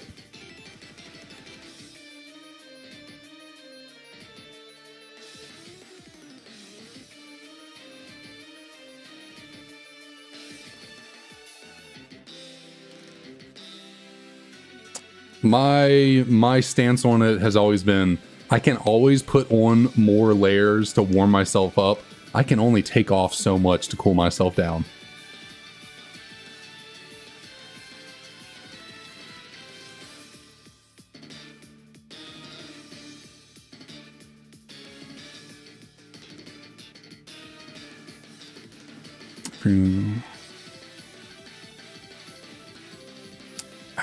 I don't know, when my brain thinks about it, I feel like I'd rather freeze to death than burn to death. Like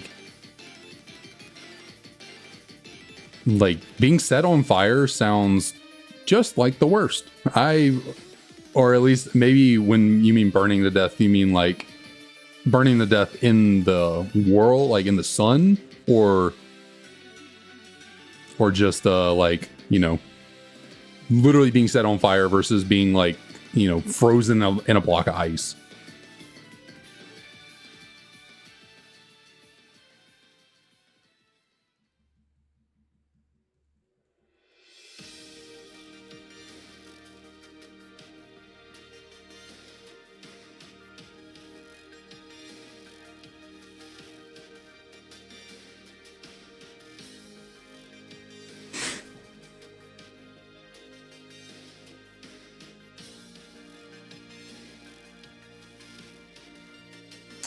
Yeah, my monitor's doing it again. It's doing it again.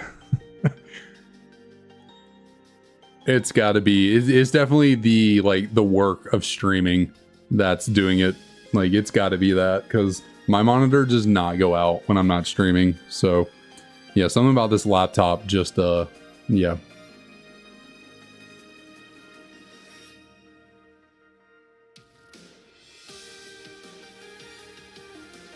I feel like, I think I heard someone say that like burning to death, you die of suffocate, or you at least go unconscious from suffocation before you physically like die from the burning, because obviously the fire is engulfing all the oxygen around you. And then the little bit of oxygen that is there is really freaking hot. So your lungs are scorching.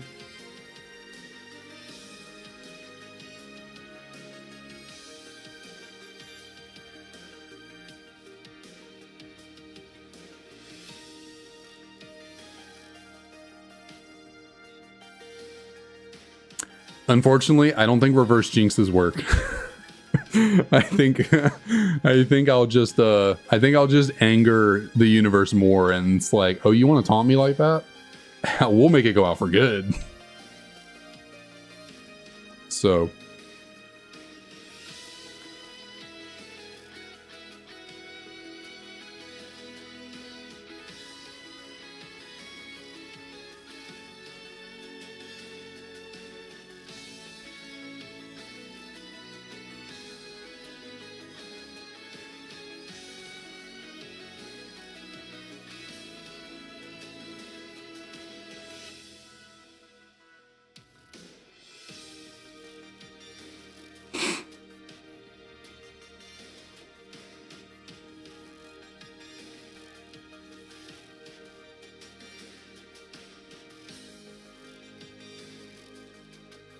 I feel like it was maybe, I don't know what that noise was. Probably a construction vehicle going by.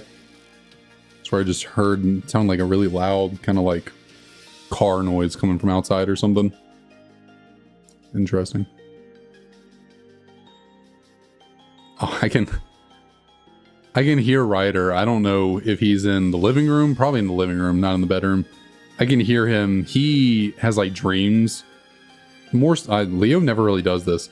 Ryder will be asleep and he starts like barking in his dream, and he lets out little wimpy barks while he's asleep. So you can tell he's like having some kind of intense dream because he's just like not a full-on bark, but he's just letting out little blurps of a bark. So now that I think about it, I think I left the bedroom door open. Should probably make sure they're good. Leo doesn't normally pee the bed.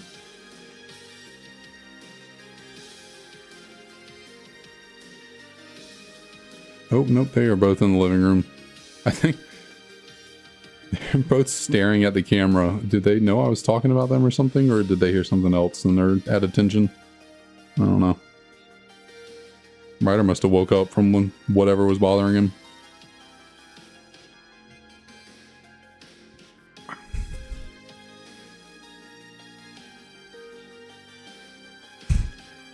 That would be a tragic day indeed. I love me some Skittles. After a Reese's cup, Skittles is my second favorite candy. Love me some, that peanut butter chocolate combination. That's some good stuff. And then Skittles are also very good, and I love the variation of Skittles. Reese's, they've been adding some more variation to the peanut butter chocolate formula. They've been adding peanuts, pretzels, whatever else you can add into. I tried a potato chip Reese's cup one time. That was surprisingly good.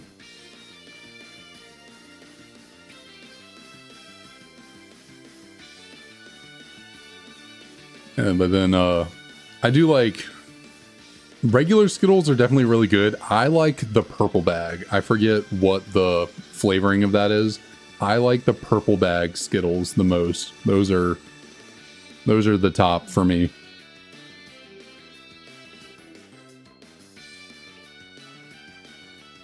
And then probably after that would be regular. And then there's a blue bag that I don't see as often as the purple bag, but still a good bit. The blue bag's pretty good too. But I think I might put that one a little bit under regular Skittles. But yeah, the berry one, the purple one, those are tops. I'm not a sour Skittle person. I guess I don't go out of my way to eat sour candy. Like, I've definitely done it.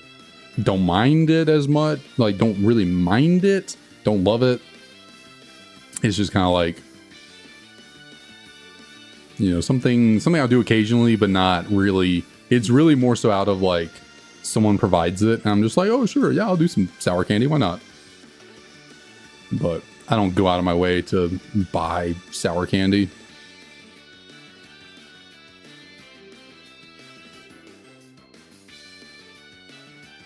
So let's see. Did I hit the monitor again? I think we're good. We're now at 55-54, which means one more encounter for my second call of the day. And we're going to do a coin flip, and we will just we're going to do both encounters at the same time, but instead of the coin flip being the second encounter, it'll be the first.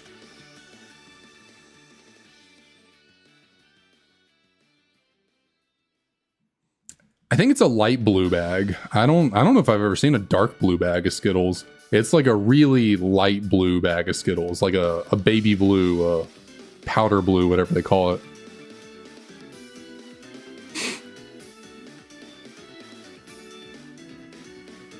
There's someone giving me a spicy taco. You talking about are you talking about Warheads? I remember trying a few of those over the years, and yeah, those things were not Not my cup of tea. Not by any means. Let's see. We'll use the Victini coin now. See if Victini brings us that victory luck. So, who is going to be encounter number 5,555? We'll do the same. We'll do same English heads, Japanese tails. All right, we got tails this time. So, a Japanese game it is. Let us see. For encounter number 5,555, do we get a shiny Tepig? Nope. What about you over here? Are you shiny? Didn't think so.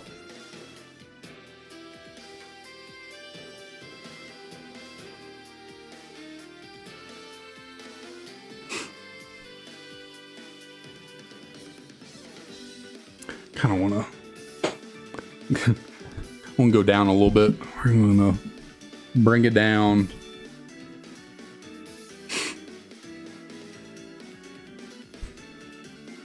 Spicy Mountain Dew. I don't think I ever heard about that being a thing. Spicy drinks? Definitely not. Definitely not. Spicy food? Sure. Or sour food, I should say. Spicy? I like a solid level of spice. I don't love so spicy that it's trying to tear you a new one. My fiance's stepdad, he really likes spicy stuff. Like, you know, they do all the Carolina Reaper, you know, crazy spicy stuff for him. He loves it. One time they had one of those insanely spicy chips and I tried part of it. Oh my Lord. I really thought my throat was about to start bleeding.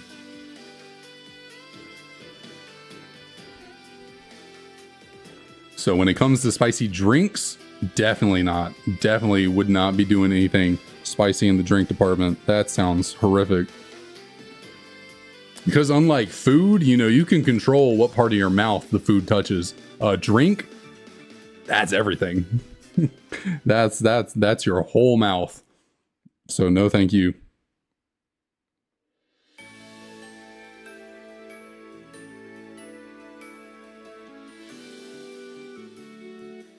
I thought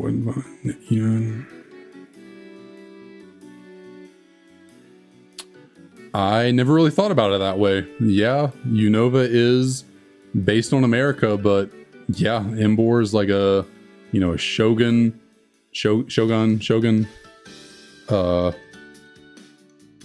Samurot's a samurai, obviously. And then what is Superior? Superior is just a... What is Superior supposed to be based off of?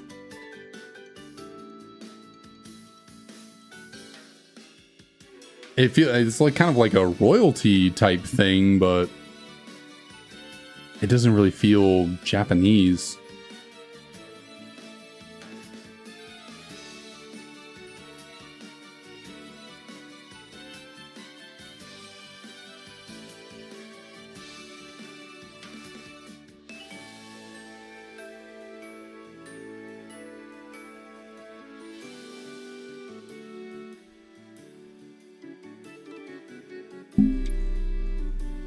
I'm not the world's biggest fan of Kalos and the starters. I mean, Greninja's cool. I really like the theming they tried to go with, or that they did go with for the Kalos starters, though. I liked the whole, like RPG kind of class, whatever, you know, mage, tank.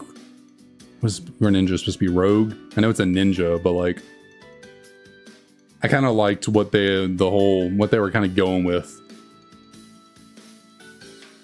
there.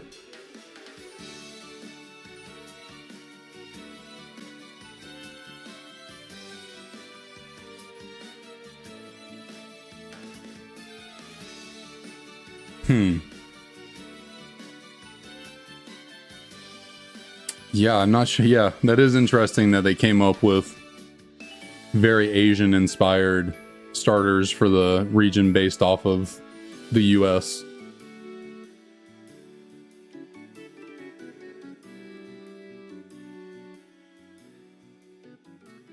Also, what I like about the Kalos starters is they kind of did the inverse of what they did with the Sinnoh starters. So like, in Sinnoh, the starters final, new typing, they all got a secondary typing by the end. It was like good against the typing that was naturally good against it. So like, Torterra, grass is weak to fire, Infernape, but Torterra got ground, which is now super effective against Infernape's fire. Empoleon, super effective against fire with water, but Infernape gets fighting to be super effective against Empoleon's steel. Empoleon gets a little bit of the shaft because Torterra's ground is also super effective against fighting or against steel, but then steel is not super effective against ground. In fact, ground, yeah, so it was a little bit like imbalanced against Empoleon, but Empoleon still, steel is such an incredible typing, you can kind of get over it. And where am I? Clara, I'm asking the same question. How in the world do I not have a shiny Tepig yet? I am feeling the same thing. I mean, Empoleon, yeah, does have access to Ice-type moves, but it's different than becoming a literal Ice-type to be super effective against grass.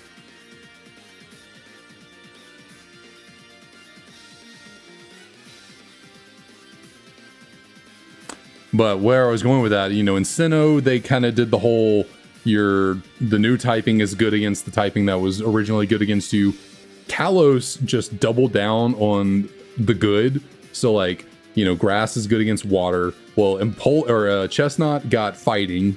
Greninja got dark. So Chestnut is now, both of Chestnut's typings are good against both of Greninja's. Same way with both of Greninja's typing are good against both of Delphox's typings. And then both of Delphox's typings are good against both of Chestnut's. So I like that about Kalos. That, instead of trying to reverse the type matchup to give them all an equal playing field, they just doubled down. They were like, Chestnut, you are good against Greninja. Greninja, you're good against Delphox. And Delphox, you are good against Chestnut.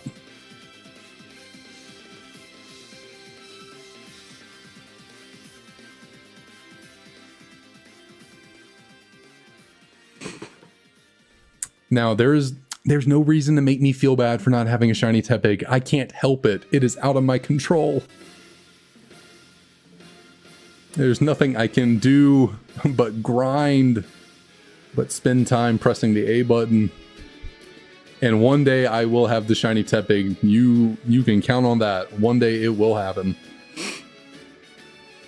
What day that is, I don't know. Oh shit. I just realized it is what time it is. I did not set my fantasy lineup. Hopefully I'm good. Eesh. I didn't think about that. All the 1 o'clock games I did not set my lineup for.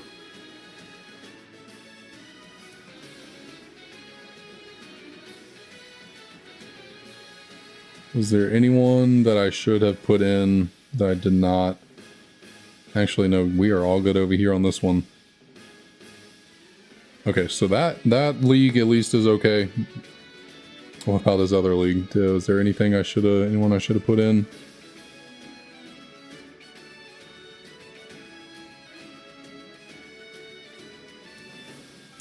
Actually, most of my players across both my leagues are not playing at 1 o'clock. That's interesting. So I'm actually good. Well, never mind. Crisis averted. We are A-okay.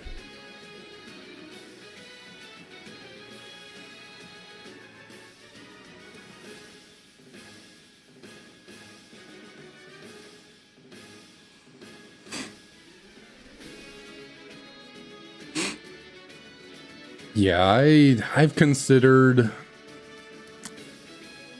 I don't know how I feel about doing RNG manipulation. Because it's like... I did it for setting up the cute charm glitch, but it's a bit different. I don't know how I feel about it.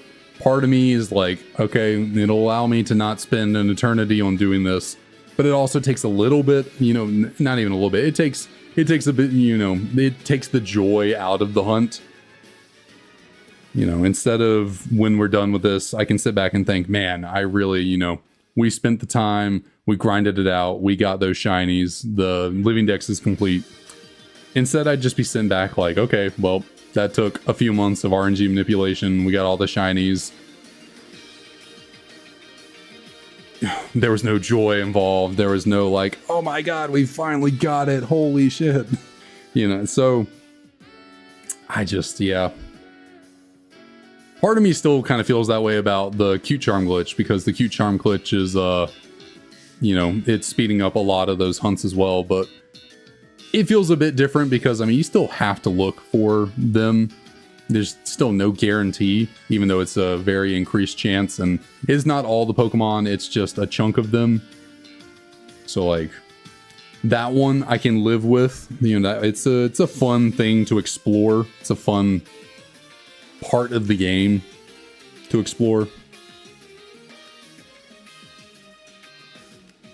But Polite Potato, thank you. You are in fact very polite. Thank you very much for the well wishes. I certainly need all the luck I can get, so thank you.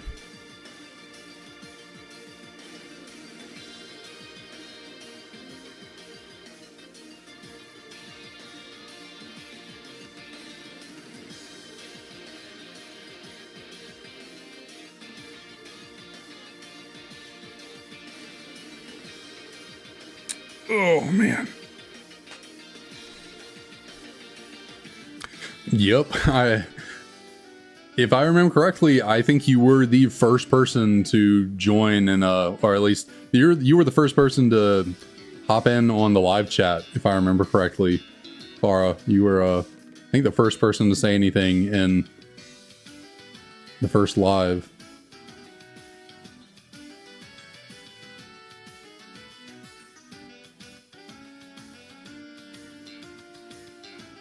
Oh yeah, DK, you've been here too. I think you might have joined in on that first live stream as well, like pretty early.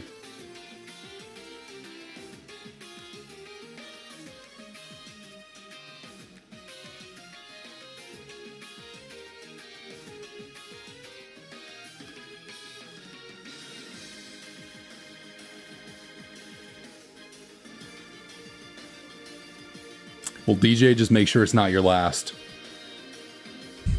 But I appreciate it. I really do. I appreciate everyone that's here. Like, really, truly. When I started this, I did not think it would be, I did not think it'd be as well received as it's been.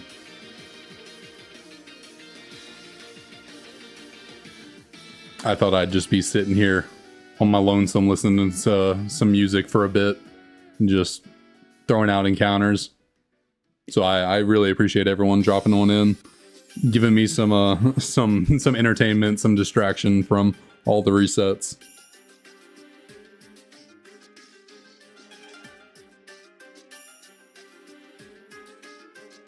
Oh goodness, ow. What was that?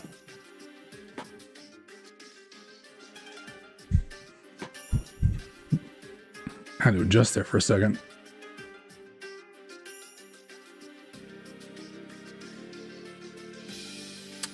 I mean, yes and no, because we're going to have to hunt Tepig 2 more times after this.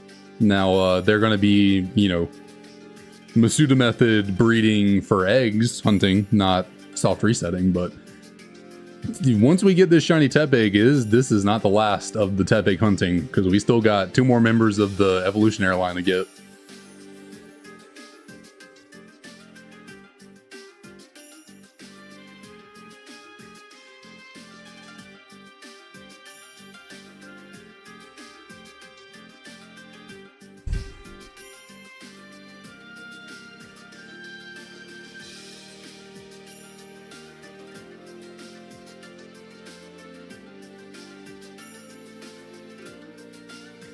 Let's see.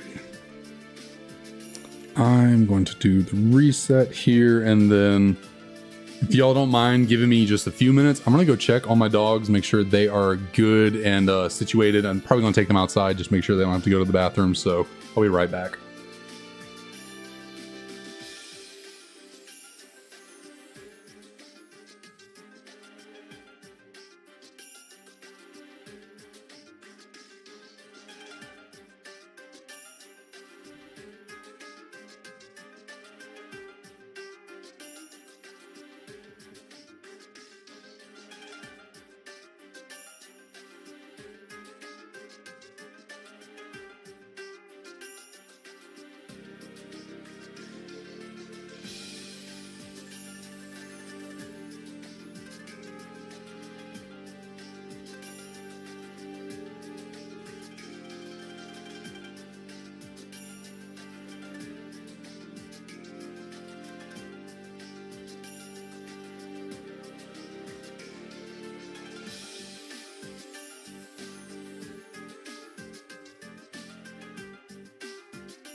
Oh, I'd come in and say, oh, what I missed, what y'all talking about? But I was reading I was reading the chat the entire time on my phone. Yeah, I never got to the black and white portion of the anime, so I have no clue who Trip is. And, yeah, that's my input on what y'all are talking about.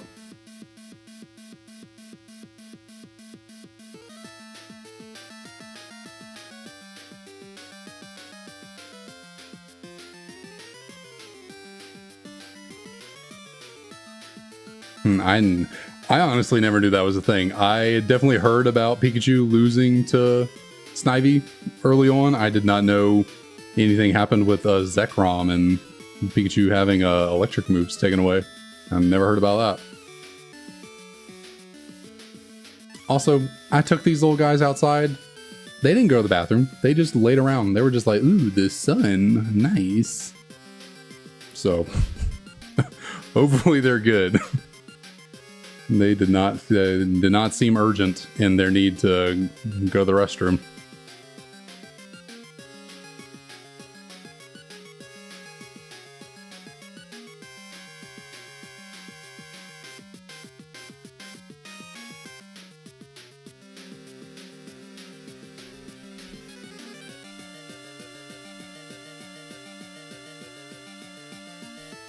I mean, maybe Ash's Pikachu is really specially offensive and has a terrible attacking nature in IV, and that Snivy had a really good defense nature in IV. No, that doesn't.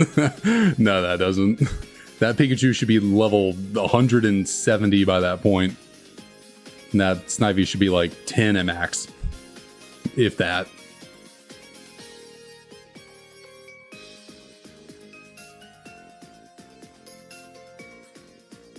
But I mean, that's just how anime works. You know, you got to see the main character power up for the big battle at the end of the arc, and then seemingly the next arc comes around and they're just like lost all that power and losing to people who were not as strong as the last guy, but then maybe they become as strong. Yeah, that's just how anime works. That's what they do.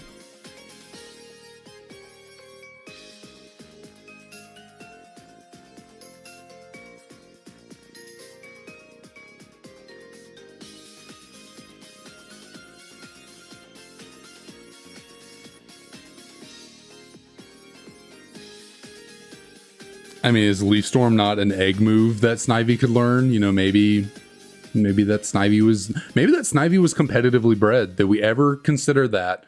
I don't know who the kid was that had the Snivy, but we ever consider that he was breeding for a competitive Contrary or Superior? I know Superior didn't get Contrary until after Black and White, but maybe he was ahead of his time.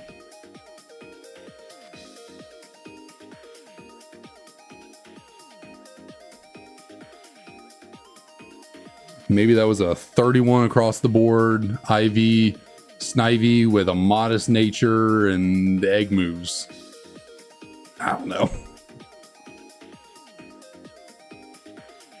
We got to remember Ash is also the trainer that does not fully evolve all of his Pokemon. So, you know, it took Ash a while to be a genuinely good trainer. You know, he took on how many Pokemon leagues before he won one using unevolved starters and other Pokemon?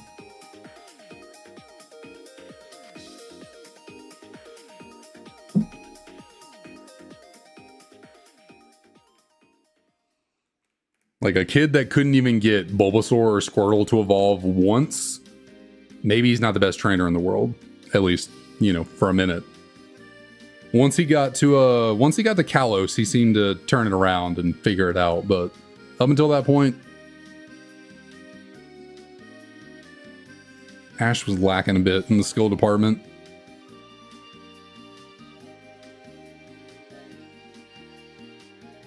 What you doing, Leo? You doing anything naughty?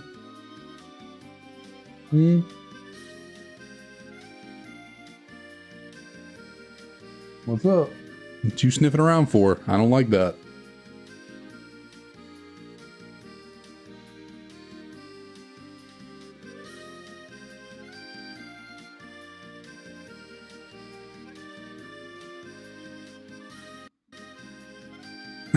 I do love that Tobias having a Darkrai and a Latios.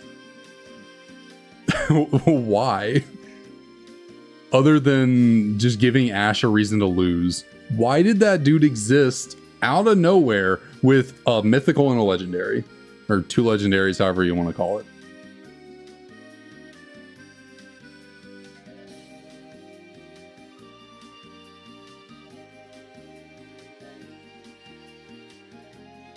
I saw on Twitter pretty recently, someone pointed out in one episode of the anime, I forget what it was.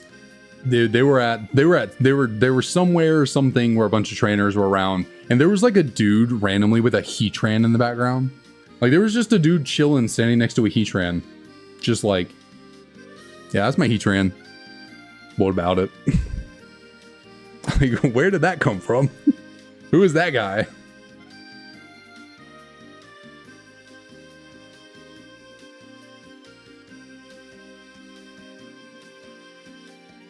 I honestly feel like the anime said, we're probably not topping this Ash versus Paul battle, so let's just make the next guy broken so Ash loses.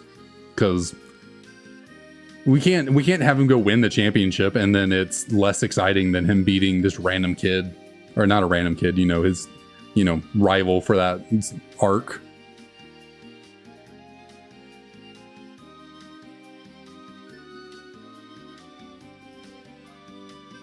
That's got to be it. They just truly did not think they were going to top that battle, and so they just said, we need a guy that's really broken so that Ash definitely will not win, and that way we just don't have to worry about coming up with a good fight for the final battle.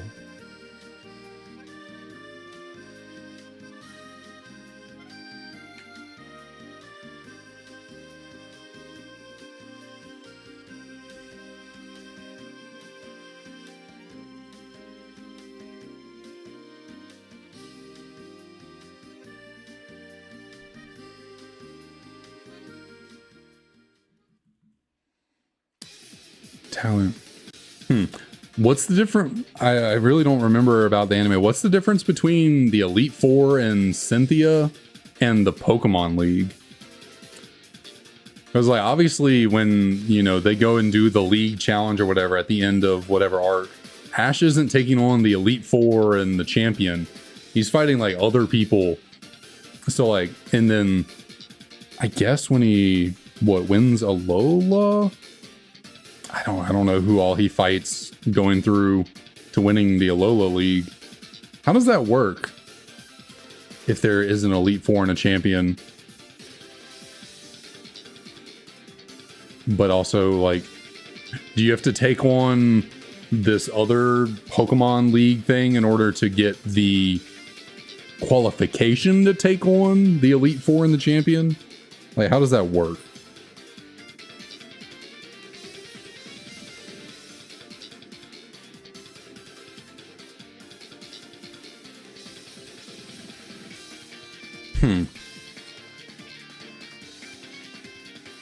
Did they not explore that in any series though? Like,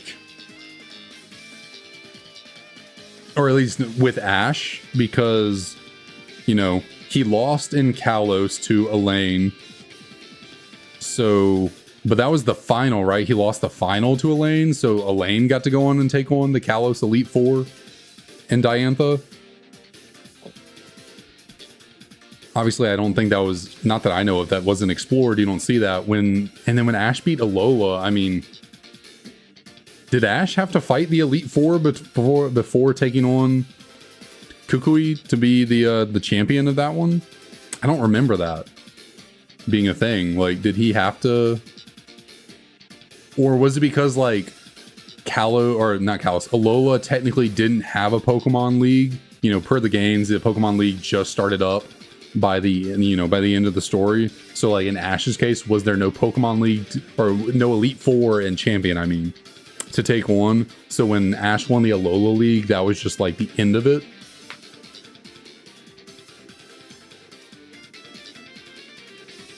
And I know, like, yeah, the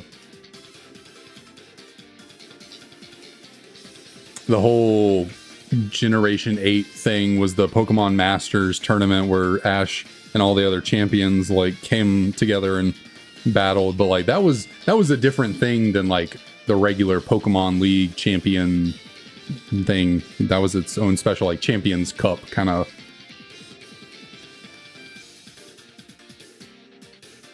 I guess now it does make sense why they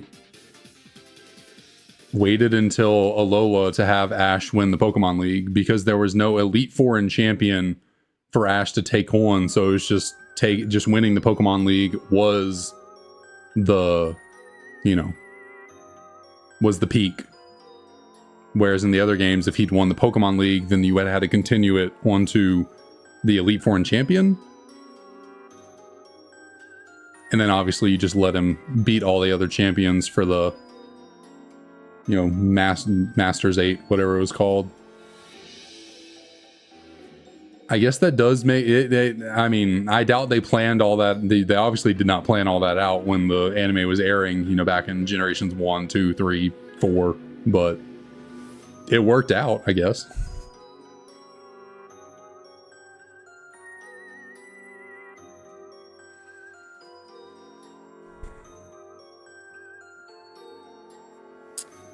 Yeah.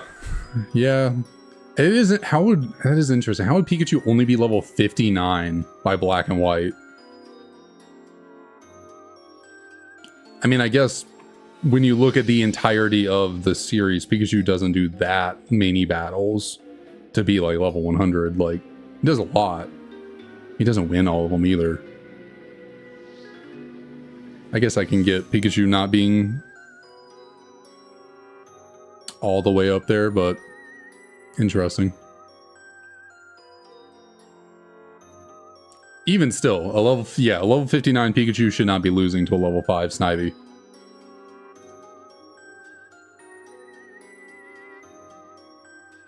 And I agree, DJ, there should be that is one of the reasons why Black 2 White 2 is my favorite Pokemon game, because of the Pokemon World Tournament. I think it's the coolest feature they've added to any Pokemon game in terms of like it's not even a post-game, piece of content battle tower kind of thing that they typically do, where you got to wait until the post-game to do all these, the Battle Frontier, Battle Tower, White Tree Hollow, Black Tower kind of thing.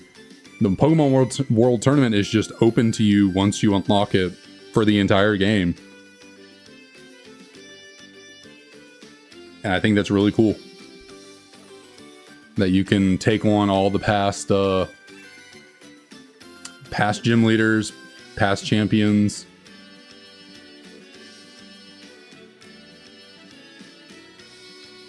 It would have been really sweet if they somehow figured out a way to work in like a Rivals Cup. I don't know how you do that though. Where you fight, obviously you fight Blue in the Pokemon World Tournament because he's a past champion. But, if they figured out a way to get Silver in there from Johto, or Brendan and May from Hoenn, Barry from Sinnoh, Charon and Bianca are obviously in there, or Charon's in there as a gym leader. Bianca's not in there, but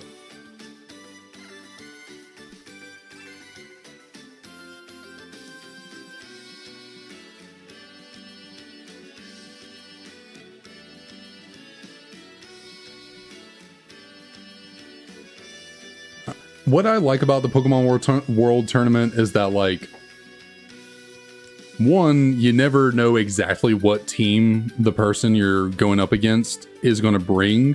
They have 6 Pokemon in whatever tournament it is, and then the 3 that they bring varies. At least, maybe not some. They might have one Pokemon they always bring, their ace, but then the other 2 vary. I believe they always bring their ace, and then the other 2 change around. But I just think it's cool, and I like how they have different teams for different modes. Like, the Gym Leader Cups have different teams, but then the Type Expert Cups have different teams. I just really like the feature. I think the Pokemon World Tournament is really cool.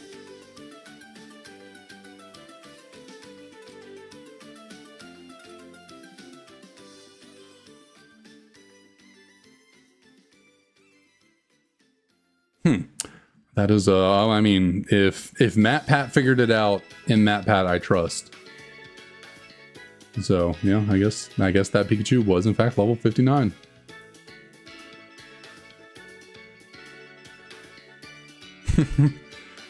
Yeah, it probably was.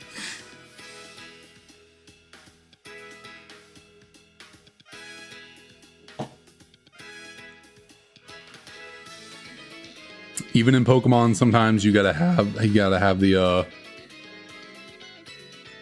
shonen plot come into effect, where just things don't happen the way they necessarily should make sense to happen. Let's see, I need to change over the charger. I mean, we're pretty close to being done, but this DS over here is dying. I gotta pick you up so I can actually see you, put the charger in, get you back into place.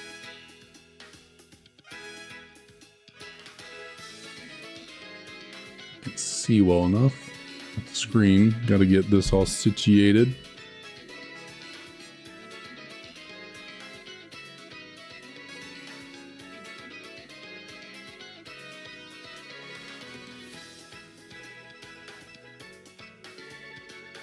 Because I'm thinking about it, probably, yeah, most likely these are going to be the last few resets we have right now. Yeah, we're coming right up. Yeah, we're getting to the point where I'm starting to lose my voice a little bit. So yeah, probably good. But we're getting up on 2.5 hours. That's normally how long I go for on Tuesday, Wednesday, and Sunday. And we're about to hit 5,600. So these will be the last few resets, last few encounters of the stream, and then we will call it a day.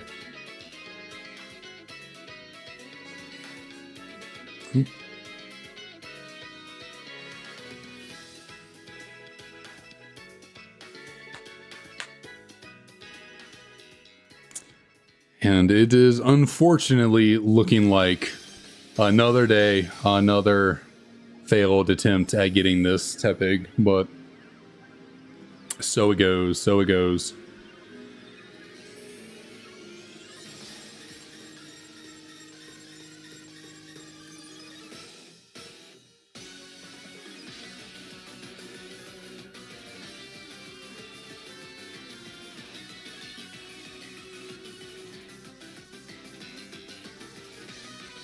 No worries, no worries.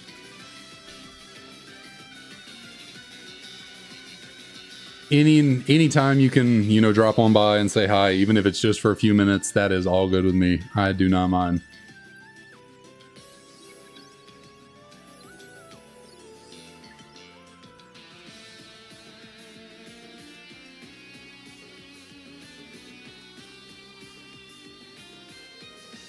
So let's see.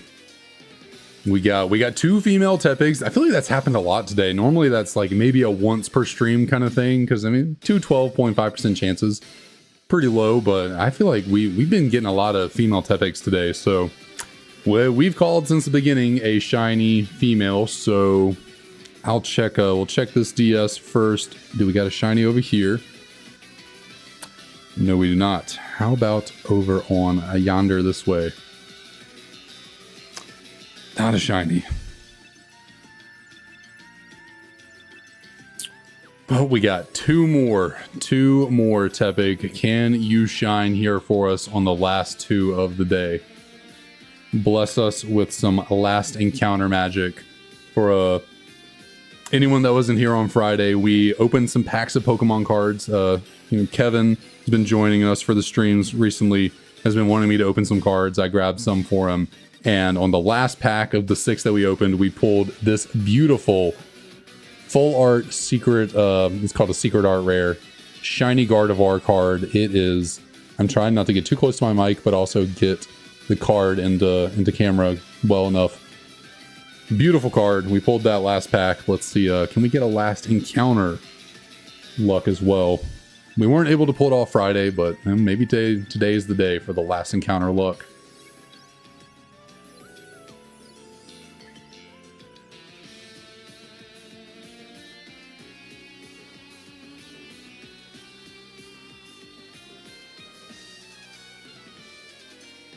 I gotcha. Yeah, I have to stream at night on Tuesday and Wednesday. Just I work throughout the day, so nighttime's the only, or later afternoon. Yeah, it's night basically. Only time I can stream on Tuesday and Wednesday, and then Fridays. I mean, I could stream anytime throughout the day, really, on Fridays. But most people are in school or at work, so I wait until the nighttime to stream on Fridays as well.